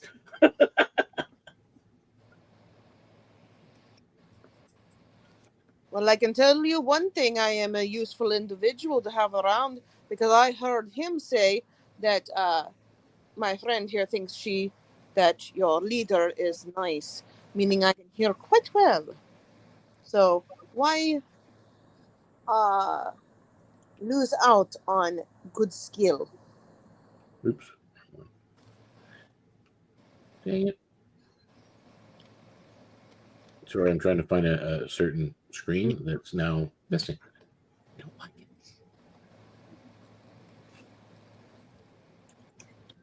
I need... Kyan says, because Griva gave me eyes to see, sleep in the daylight, and sing in the dark. Okay, so we're gonna... Sorry, I'm just going to put a picture up on the screen so you guys can see who you're talking to. The flame hag. Yeah, not quite. Where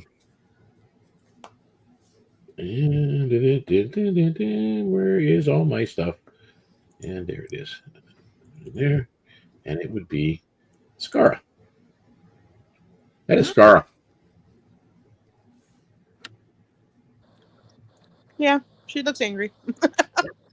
She's an angry type person. So basically at this point, she's just asking for some form of justification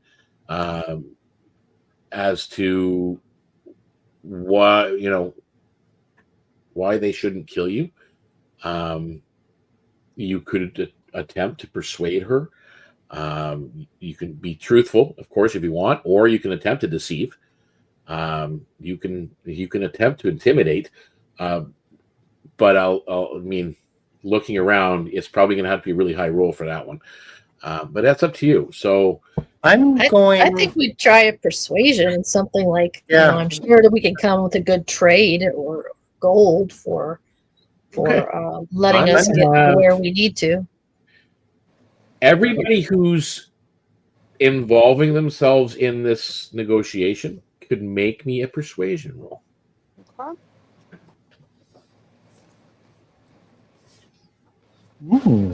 Sway.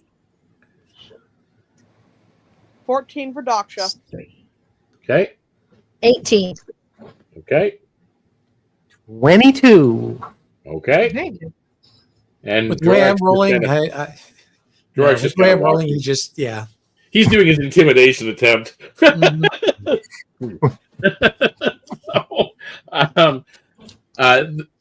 With the rest of you, she softens a little bit. Her eyes narrow, however, and she gestures towards a tunnel. I know why you're here. Nods. You want the core. Yes.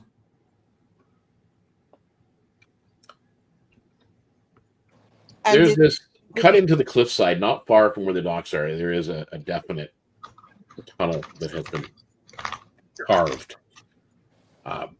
Prove that you can handle our heat. One of my lava smuggling tunnels have been overrun. By what? Fire imps. Worse. Fire ants? Fire imps. Imps. Oh. Imps and worse. Bring it on. Clear it out, and the ashen core is yours. She leans on her staff. The flames that flickers in her hair dims to embers. Do that, and we'll be square. Fail, and I'll burn the deal, and your ship both. Understood. Fair enough. You have yourself an accord. Okay. You've said that. Make an insight check, Ren. 19. Do I have anything else? Hang on. No, sorry. 21. Okay. She's deadly serious. I'll believe it. That pretty much, like, you're looking at this. I mean, it's not a huge structure, but it's definitely foreboding. And there's enough armed forces here and cannons that as good as the Reaver is, at this close range, if they were to take on everybody, or if they were to just, the ship wouldn't leave the waters. It would be sunk pretty much here in the harbor. So in other words, we have no choice but to accept her deal. Yeah, basically. So let's get to it. Okay. Once this deal is made, Skara signals her guards to lower their weapons. And as you guys approach that tunnel, the heat intensifies. The tunnel has a jagged entrance. There is a lava light that is flickering on the black stone walls as it drips down, like in rivulets down the actual wall.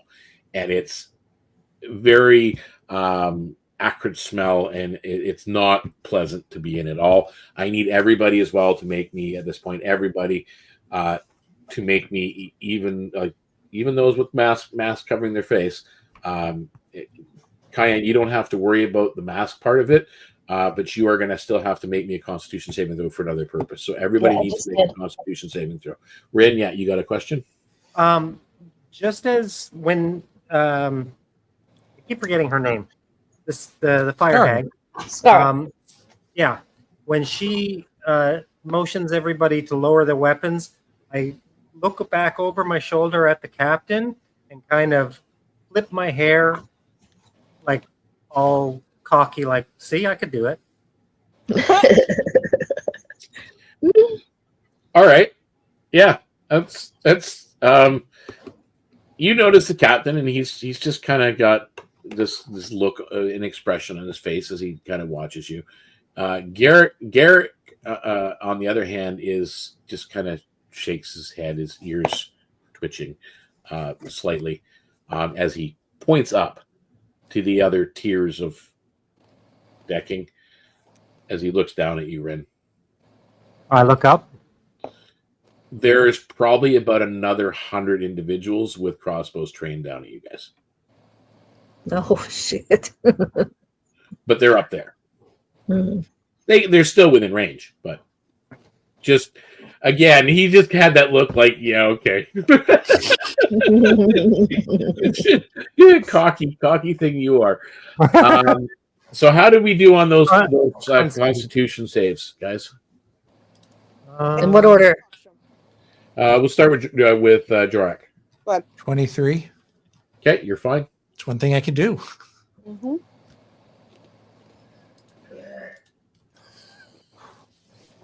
Rin? 14.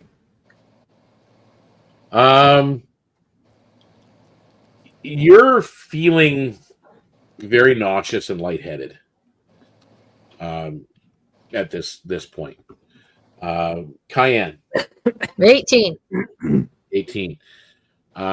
Your scales are drying, but the dampness that you had soaked yourself with before leaving the ship is still holding. Okay. Daksha? 18. You're fine as you guys are approaching. The tunnel mouth yawns wide, carved from black volcanic stone. Heat rolls out in suffocating waves, carrying the smell of sulfur and scorched metal. Inside, the walls glisten with beads of molten rock that drip from above. The narrow passage winds downward, the flicker of lava light casting jagged shadows on the walls. Every step is accompanied by the hiss of steam from small vents in the floor, and the distant chittering of unseen creatures that seem to exist in this place. Is anybody scouting ahead? Actually, are there any like chunks of obsidian about? Yeah, there's pieces of obsidian on the ground that you. He'll be looking for like maybe a chunk of obsidian, or maybe later on he'll see if he can get a piece that maybe he can work with later. Okay. Rin does typically scout ahead, so she's going to do that. and she's going to take a little bit of water from her Daksha would thing, stealth, and so that way she can possibly get a jump on anyone that we find. All right, sorry. sorry, Rin's going to put some water on her mask Okay. just to try and help things out, and I'll be right back. Yep. Yeah, actually, I will too. I'm going to leave the StreamYard and come back as I switch devices here. Alrighty. Sorry, I'm just while you guys are doing that.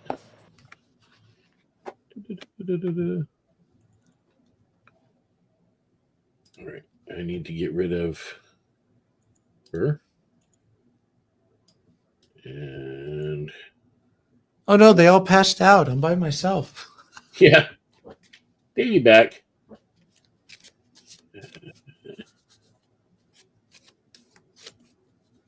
And someone is there's Daksha.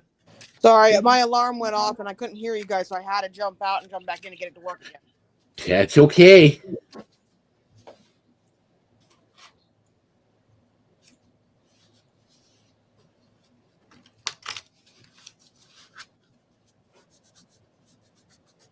Okay. Where's she's coming? Should be here shortly. Did you It's hear molten before core. everything happened? Did you hear that I said I was going to stealth? Yeah, you're stealthing, so I need you to roll a stealth check, by the way. Thank you. Stealth.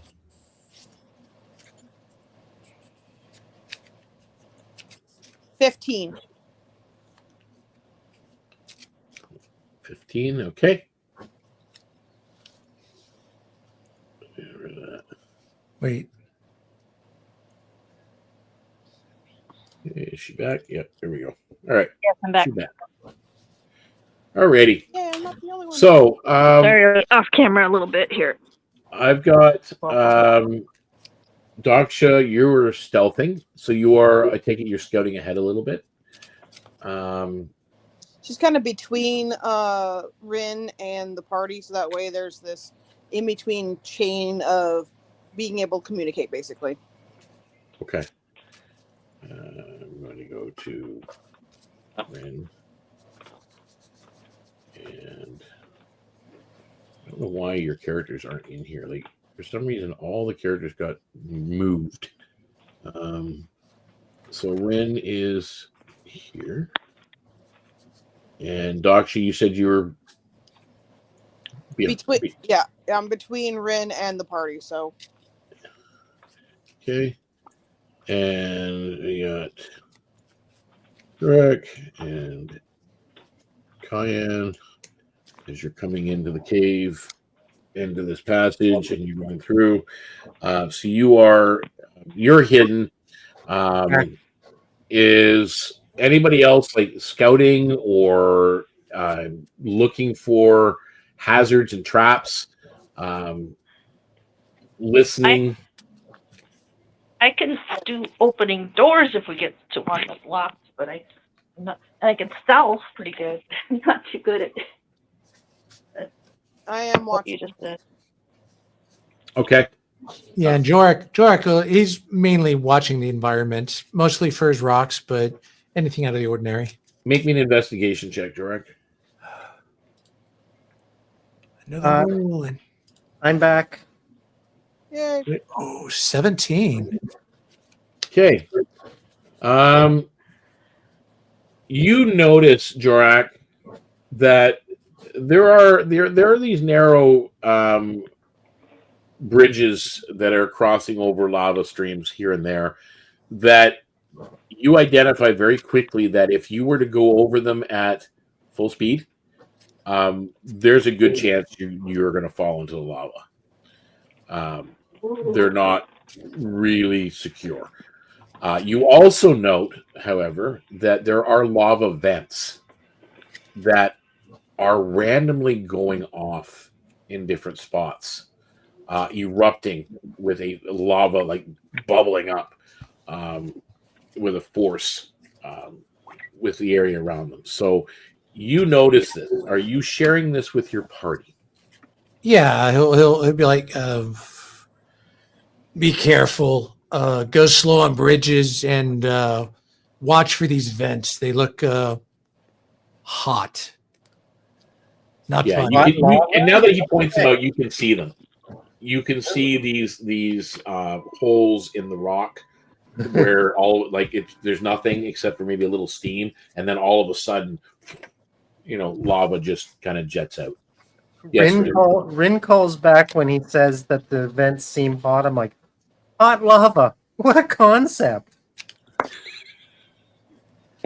Shut up and keep going. She blows him a kiss and continues on. So we've got Dachi, you are stealth. Kai, and you said you can stealth. Are you stealthing?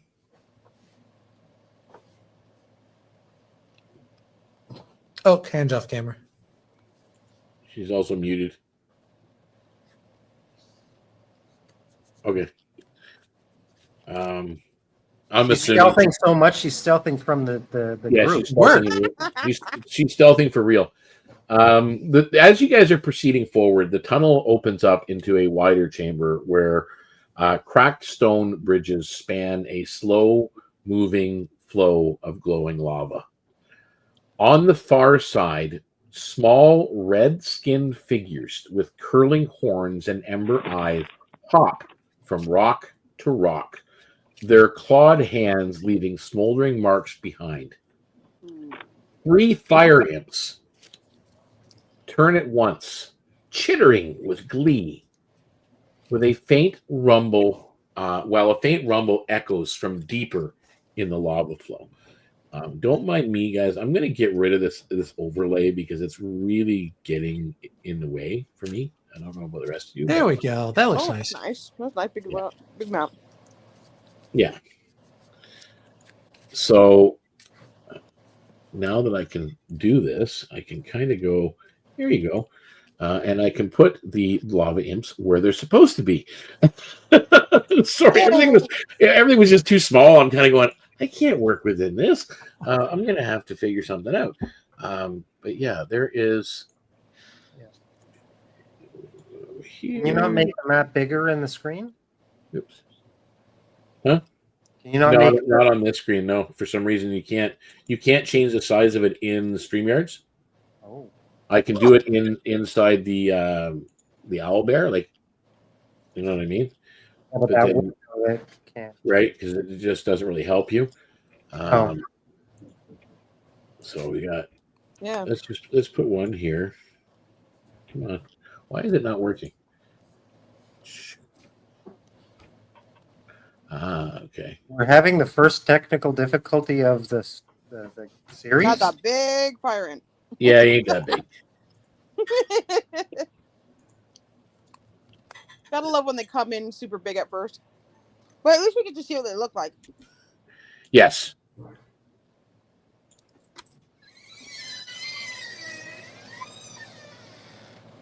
And he's on the edge. So you guys kind of see them.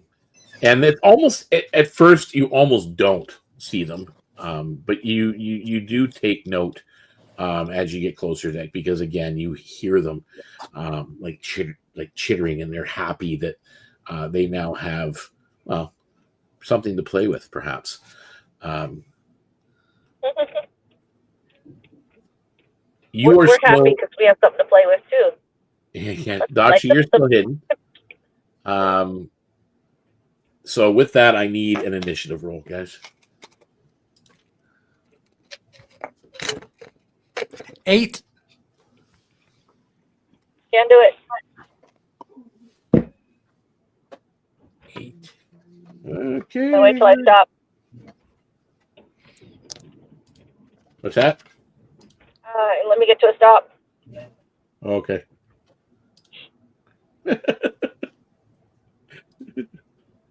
Sorry, I thought we'd be done by now. I guess I should have known we'd go over. Well, 11 for me, and I'll roll for Cayenne.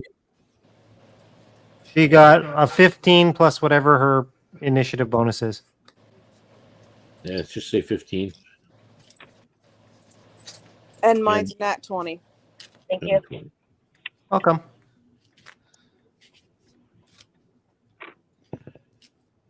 Oh dear.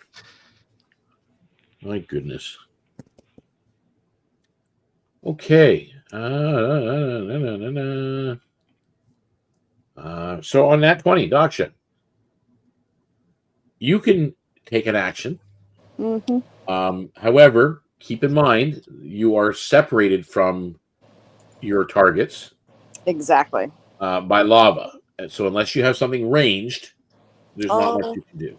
I do have throwing knives, but I don't think I want to risk losing my throwing knives across the lava. Not to mention, I would rather them come to us so we don't have to deal with the lava part. Honestly, there really isn't much I can do except for take the dodge action, I'll ready an action when they come close to attack with my Tenzin. Okay, so you're But I ready. am keeping an eye out for that rumble that was in the lava. Okay.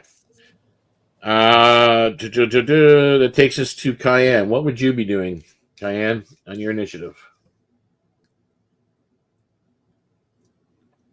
Do we have them in range? They are within like 30 feet, but they are Okay. you can't touch, like you can't reach them by hand. You'd have to use a ranged weapon attack or a ranged spell attack. Okay. Well, let's see. If I'm close enough with, I think I got a light crossbow. Yep, you can hit with a light crossbow. Check my sheet there and see what my damage is. Or if you have Rin roll it for me, that's what I would probably do. Shoot a crossbow bolt at him. What's the damage on a crossbow bolt? Let's say a D4. All right. So or D6, sorry. D6. It's a D6, yeah. And I have a plus. she rolled a 17 to hit. So you hit. 3. Yeah, that would hit because it's plus 3. And you said a D8? D6 damage. D6? D6 plus 1 Oh, 7 points. or 2. Okay, Nice. very good. Nice with the match. Good job. Okay. Next up, we've got Rin. You're up. Do I have any ranged weapons? I don't think I do. Because my fans do not return, do they? I think you technically have not yet. one silver throwing dagger that Jorik had made for you. There's one for you and one for Cayenne. No, I'm not throwing that. Not here. Dude, someone that kissed the party. Huh? Dave is so funny. So nothing that Rin can do at the moment? Yeah, I don't. Your fans don't come back yet. I think that's at higher. Yeah. The next stage. Okay. So you're holding an action? Yep. Okay. Jorak, you're up. Oh, there they are. They're over there. See them? Oh, all right. Hold on. Thanks, Jorak. He pulls out a longbow if it's still in good shape, and he'll knock an arrow. So I think I got this, and Which one? he'll shoot at the nearest one. Nearest one? Okay, so 16 to hit, that hits. and that is an 2 piercing. I got a 1 on that damage. Oh no. I hate when that happens. Okay. I think I hit him. I can't tell. That's his turn. Oh, can I pick up a rock and throw it at him? 5, 10, 15, 20, 25 feet away. Sure. All right, I'm going to throw a rock at him. At least then I have something to do. Yep. Make me a 19. 19. Yep. You hit him. Pegged him right off the melon. It's 1 point of damage. Plus, do you have a strength bonus? Or a strength modifier? I do somewhere. Where is it? Oh no, I don't. It's +0. All right. So a point of damage. I have a +3 of dexterity. Does that help? No. Not for this one. All right, Well, so it maybe I is hit their him in turn. the eye. Blinded. 5, 10, 15, 20, 25. What the hell? Those little shits can walk over lava? They're flying. They have wings. 10, 15, 20, Oh, okay. 30.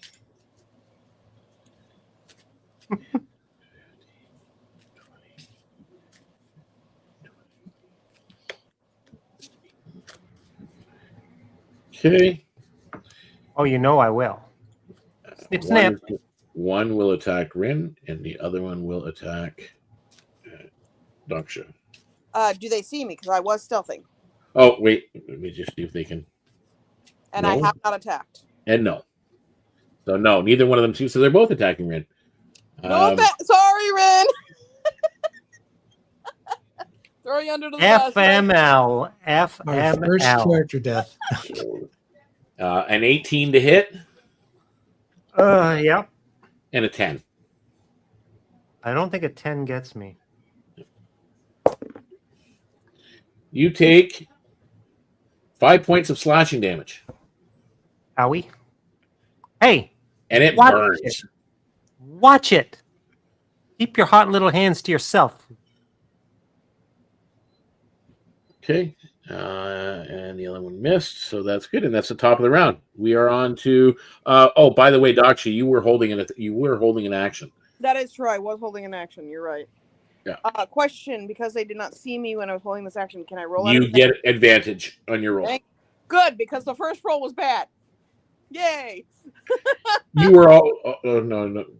You threw a rock. That's right. Never mind. Yeah. Okay, so that's my Tenzin. That is a 22 to hit. That hits. Yay! D6. 5 damage. Roll 1. Damage. Gotta love that. Hey, it's still damage. Hey, it's damage. Yep. Okay. And that takes us to Cayenne. You're up. Okay, let me look at your picture. Yeah. So none of them we haven't gotten any of them done in yet. Nope. No. He's gonna move Wishful up thinking. there. Oh, wait. There's one kind of. Oh no, I don't want to move because I want to shoot another arrow at it. Okay. Because again. Let's see. Don't.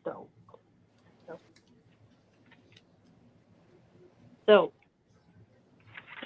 I am rolling to hit.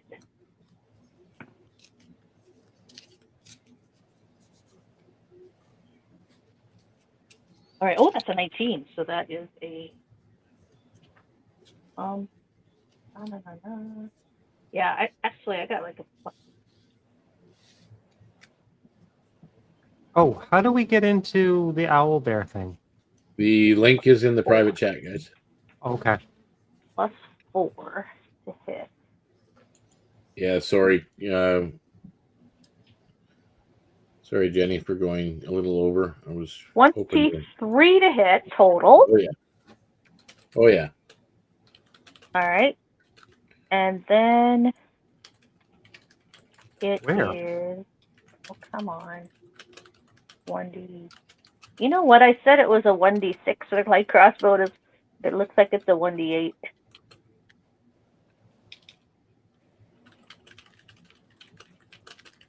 What was the damage? I only did 4 points of damage. This is the same one you hit last time, or to the one that's in front of you? The Well, which was the one I hit last time? one on the other side of Rin. Yeah, I don't think I'd try to hit that one because of Daksha in the way. I'd probably hit the one straight in Okay. front of me. All right. And that is Can, and then we are on to Rin. It's your turn. All right.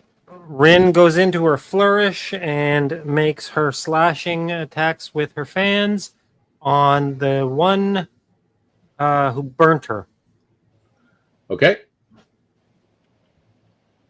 15, Where's my to hit? Bonus. Where is it? Nope. Where is it? Where is it? Where is it? Oh, come on. Oh, there it is. Okay. 15, 20. Hits. And that is a D8. It's 3. 8 points.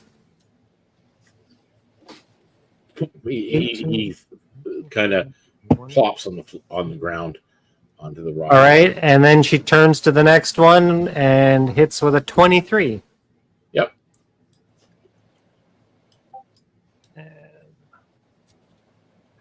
And only does 5 points of damage.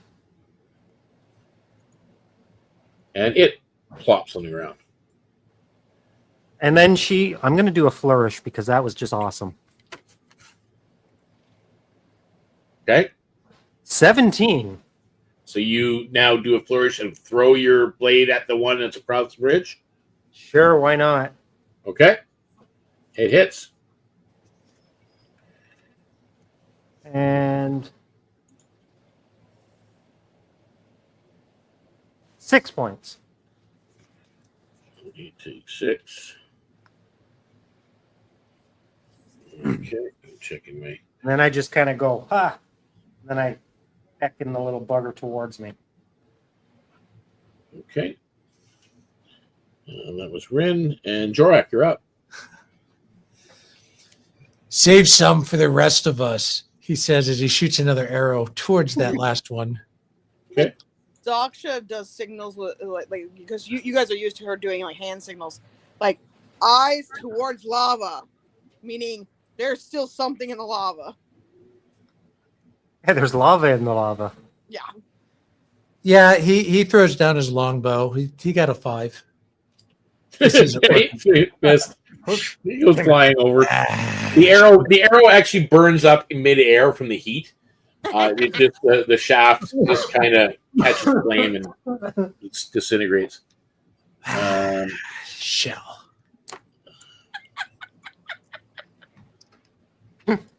And that ends its turn. Why is she not there? Did we lose Cayenne again?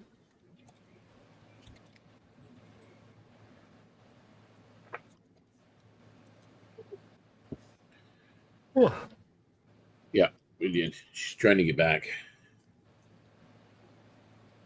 And I'm trying to make sure that I'm keeping Cayenne is dumbfounded by the folly of Jorak. Jorak is dumbfounded by the folly of Jorak. It's a good thing that Rin's got her back to you, otherwise she'd be making fun of you right now.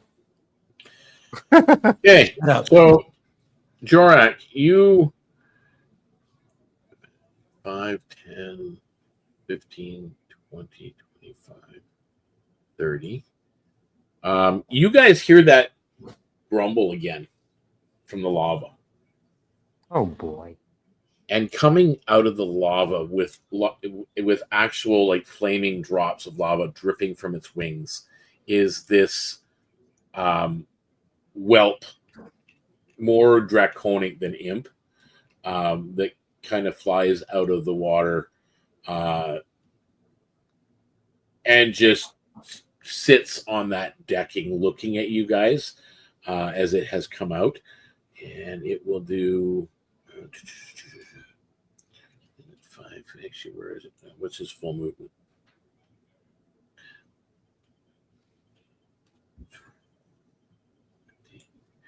I'm going to need Jorak and Rin to make me a Constitution saving throw. And I'm going to need... is that a cone? Yeah, it's a cone. And I'm going to need Rin and 20. Daksha and Jorak also to make a dexterity saving throw. Dodge action with a reaction, please. Okay. 20 on the con. You're fine. Con. Don't remember exactly what 17, 18, 19 on the decks. Okay, so you're fine there too. And Jorak on the 23 on the con, 13 on the decks. 13 on the okay. You will take half damage for that. So 3 points of fire damage from just heat, like fire damage coming towards you, and a cone of flames. Yeah, and then we're at the top of the round. That brings us back to Daksha. Question with the dodge action thing. I don't remember how that worked. Like I don't. You just dodged out of the way. Oh, okay, cool, sweet. I like that. Okay, I'm good with that. That's better than what I thought it was, so I'm good. Well, it is better than it's supposed to be. I believe it's supposed to just give you advantage in your roll, but right now we're trying to kind of get through the session because we're running. Let Cayenne in. Let Cayenne in. Yeah, we're getting there. There we go. Now that I can see everybody. Hi, Cayenne. I thought because I had the camera and I could see myself that you all could too, and then I realized, wait, it says I'm still backstage. No, I can see people backstage, but I have to lower my scroll down my screen to see it. So Okay. So Daksha, you're up. Okay. Let's see here. Do you do flanking at all? I can't remember. Yep, you get advantage if you're flanking. All right, then I will skirt myself around Rin so that I can flank across from Jorak there. 'Cause I think I can stand on the opposite side of Jorak, the creature on adjacent with Jorak, or whichever is easiest. However. Yeah, you guys are basically Rin, Jorak, and Daksha all have flanking on the whelp. All three of you. Works for me. All right. Let's see if I hit. Oh, yay. That's fun. Okay, that is a 25 to hit. Wow. For 7 damage slashing. 7 damage to the whelp. Nice.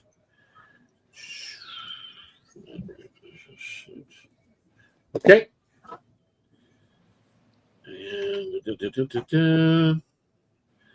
And next up would be Cayenne. That's you. Okay. So hey, I'm on Owlbear Rodeo. I logged in and opened it up, but I don't know how to get to this map. Do you know how? It's in the private chat, but no one's in there. Just so you know, I'm just moving tokens. I don't see anything in the private chat except for let me in, because I think it's because I left and came back. I don't see the previous chat. I don't see it in the private chat either. You got to scroll up. There's an Owlbear link in there. I think I came in after you posted it. So if you, I think I left and came back. Afterwards, you do There you go. It's in there now. We don't really need it, but if you want to go in, the link's there now. Owlbear Rodeo? Yep. There we go. Yep, it's free.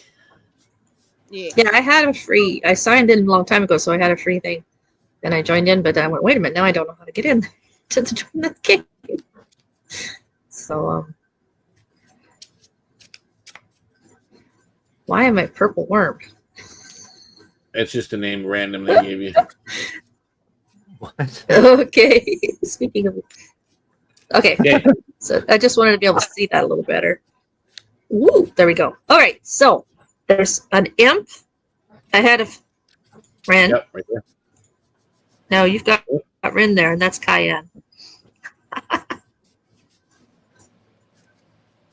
And then there's an imp to the left between Daksha and Ren. It's And then the flying thing that just came up, where is it at? This thing over here is a whelp. yeah, that's the whelp. This is the imp over here. I don't see the whelp. I must have to get my screen smaller. The Right whelp here. is next to Daksha. Oh, of the two things, one's an imp, one's a whelp. Okay. That's a whelp. All right. Well, those two are beaten on that one. I think I'll go after the one in front of me. Okay.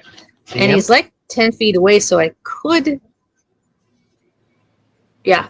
I could do the crossbow again, right? Yep. Without disadvantage? Am I too close? Yep. Is that all right if I do crossbow, or am I too close? Yep. No, that's fine. What? Okay, so that's 21 to hit. That hit. That would be 10 points. Woohoo! I rolled an 8. Okay. 10 points damage. Oops. And he plops to the ground. Okay. And that takes us to Ren. You're up. All right. I retrieve my fan Yep. that I flung at the imp, and Come back here. and then I just hammer at the whelp. Okay, so you got to throw your fan again because you won't be able to make it back to them in time with your movement because you had to go retrieve your fan to come back. Dirty 20, That hits. and he takes 7, 8, 9 points, and He's dropped. cool. Yes. So, as they're dropping, and the room is chaotic, and the smell and everything else. I need you all at this point again to make me another Constitution saving throw. You get advantage, Ren, because you wet your face covering earlier. 17, 18, or 19, 20. Okay, so you're fine. Jorak, 18. 18. You're fine. Daksha, 8. okay, you're nauseous. Yeah. You're not fine. You're not Nope. fine. And Cayenne, 21. and you're fine. Okay. The chamber fills with the shrieks of imps and the oppressive heat of this lava flow. Sparks are scattering across the narrow bridges as their clawed feet and their tails whip through the air. The rumble from the ground that you found out was this whelp as it came out of the actual lava itself, taking you on. And now it has fallen to the ground as well. You've got all this going on. What are you guys? I mean, there's a chamber here. There's a cavern here. There's stuff here. You can kind of see it. You can maneuver around. There's no more enemies around. You're out of combat. How are you going about searching this chamber? I would tell the others, quick, we have to move fast. This is too much heat to take and too much sulfur to breathe. So let's just scour the area and try to look for that glow like came from the captain's shard. I advise everybody to do what I did and wet their face coverings. It helps. Mm-hmm. Okay. Well, yeah. The source of the shard, from what I understand, is not in this area, correct? Not sure. You're not sure. Okay. And we're still here. No one actually asked the captain to borrow the resident shard. Yeah. And We're supposed to clear out all the. I didn't think he He would said let if us you cleared this get chamber, her exact words were, "You clear the chamber, and the core is yours." All right, let's check the whole length of this chamber, make sure we cleared it. Slow. Go over the bridges slowly. He warns. Because you made those earlier detections, Jorak, you guys are able to successfully and safely traverse the bridges across the lava flows and search the room. Yay. I need everybody to make me an investigation roll. Nope. Nope, I see nothing. I doubt I Okay, will. so that's a fail. Fail. 11. Okay. Beats my 10. Okay. And Daksha. That's a 4. Sorry, a 4. Okay. So that is a partial success because you only needed a 10. 2 of you failed. 2 of you. So the imps are all dead. The whelp is dead, but you're not finding anything. I need you guys all to make me another con save with advantage. Because I would have followed. Actually, sorry, you were already nauseous, Daksha. Yeah. You just make a straight con save. Okay. I would have wet my cloth like she suggested because I think that's a good idea. Yeah, but you're already sick. Yeah, so. I'm already sick. Yeah. 16. 16 also. Okay, you're fine. You're fine. 22. You're very fine. And Daksha's not fine. 9. Oh. Daksha, you fall unconscious. I'm sorry. What was it? You fall unconscious. No, no. Oh, One of us He's we looking can't carry out of here. She's looking a little gray. never guessed that one. With that though, and this is happening, you guys are still searching. You do actually find in a small volcanic glass cage, like a casing, this kind of solid core looking thing that is pulsing with a red fiery energy that very much looks like that resonance shard. I think we found what we're looking for. I think we found this thing. There is also these look like they're bars. You're not sure exactly what material it's made out of, but they look like trade bars. Probably about a handful of them. Gather those up. Okay. Yep. All right, and you guys head out, returning to. Can we bring Daksha safely? Daksha. Okay. Yeah, you're not able to revive her at this point. But as you get out of the cave, eventually, Daksha, you do start to regain consciousness with the salt air, even though it's still hot and the smell's still here. But it was just too much, too overwhelming. Her Skara is still there at the deck, and her expression is unreadable. The air cools as you leave that smuggler's tunnel behind. The oppressive heat, though, is replaced by salt and ash of the open harbor. The jagged walkways and rope bridges of Ash Harbor sway in the rising wind. The Flameblood Scorcher guards watch you closely as you approach Skara. She stands with her molten staff planted in the boards, ember hair flaring faintly, her eyes flick to the volcanic glass prison, holding the ashen core, then back to you. Skara studies you for a long moment, the heat in her gaze almost as sharp as the heat from the tunnel. Then, with a small, satisfied smile, she gestures to her enforcers to stand down. You've got fire in you, and I respect that. She hands you a small pouch, and you can hear the clink of coin inside. The coin is the core, and this coin is yours. Thank you. Things stir beneath these waters, though, and the cult will feel it. The old things wake. She leans closer, voice dropping to a conspiratorial whisper. You've been noticed. Interesting. Are you saying anything at this point or doing anything other than taking the coin and Noticed doing by business what? with you. roll me a persuasion? Probably by the not Leviathan. 17? She leans even closer to you, Ren, to the point where your skin is almost burning from her breath. Like it's hot. You need a Tic Tac.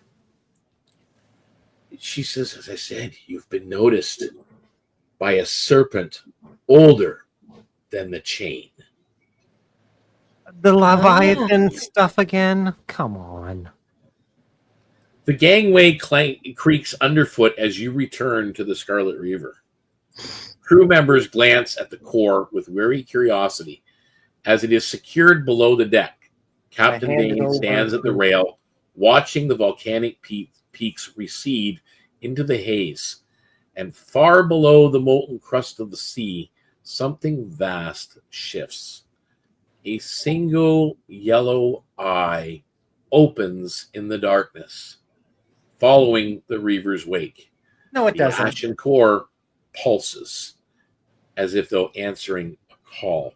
And you guys, all of you, in your like in a just kind of like in a dream state, see this yellow eye, Interesting. like a giant serpentine eye. It's not a draconic leviathan. eye opening.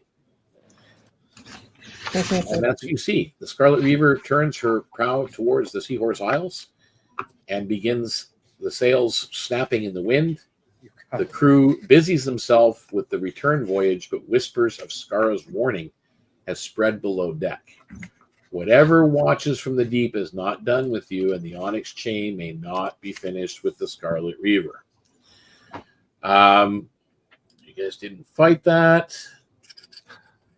You did do the voyage. The Onyx chain is just the chain of islands. Yeah, the chains. Yeah. The islands. It is 100 Volcanic islands. 100 XP for that, 300 for that, so it's 400, 450. 50. Let's do 550. 657.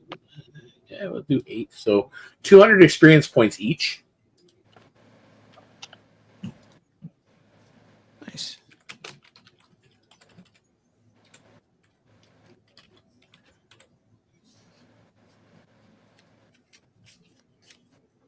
Because you guys return the core, you're able that the Captain Vane allows you to keep those trade bars. They're known as scorched trade bars. There's about 15 gold pieces worth of them. And there was another 25 gold pieces in that pouch that Skara handed over.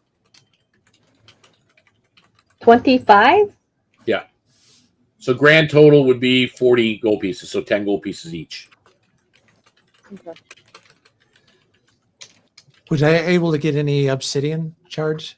Yes, you got something about the size of your fist. Okay. Oh. Diane strokes her obsidian arcane eye, her unholy relic. You guys can all write on your character sheets. You have earned Skara's trust. Would be over here. Too hot. Is it 1 R or 2 R's? Skara. 2 R's.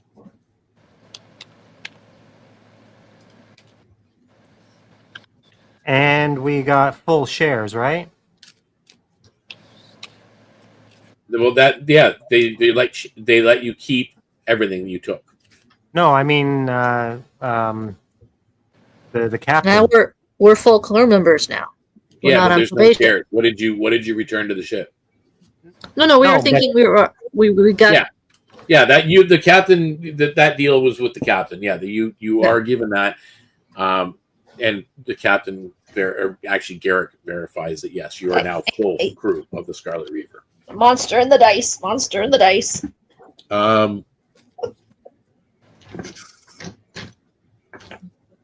That chunk of glass or the chunk of rock you have is actually glass, Jorak. Okay. So they did make the roll. It is actually a piece of volcanic glass. And if you are able to grind it down or craft it down into like a dagger, because you wouldn't be able to get much more out of it than a dagger. That's the plan. It's just it will be a mundane dagger made out of volcanic glass, but it counts as magical.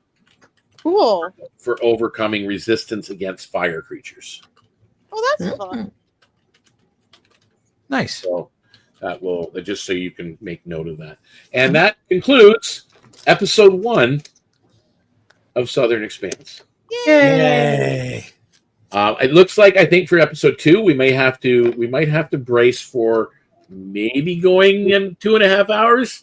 Hopefully I can shorten them down a little bit more and make it adjust it accordingly. Hopefully everybody, though, had fun. Hopefully everybody watching had fun. Thank you very much for tuning in.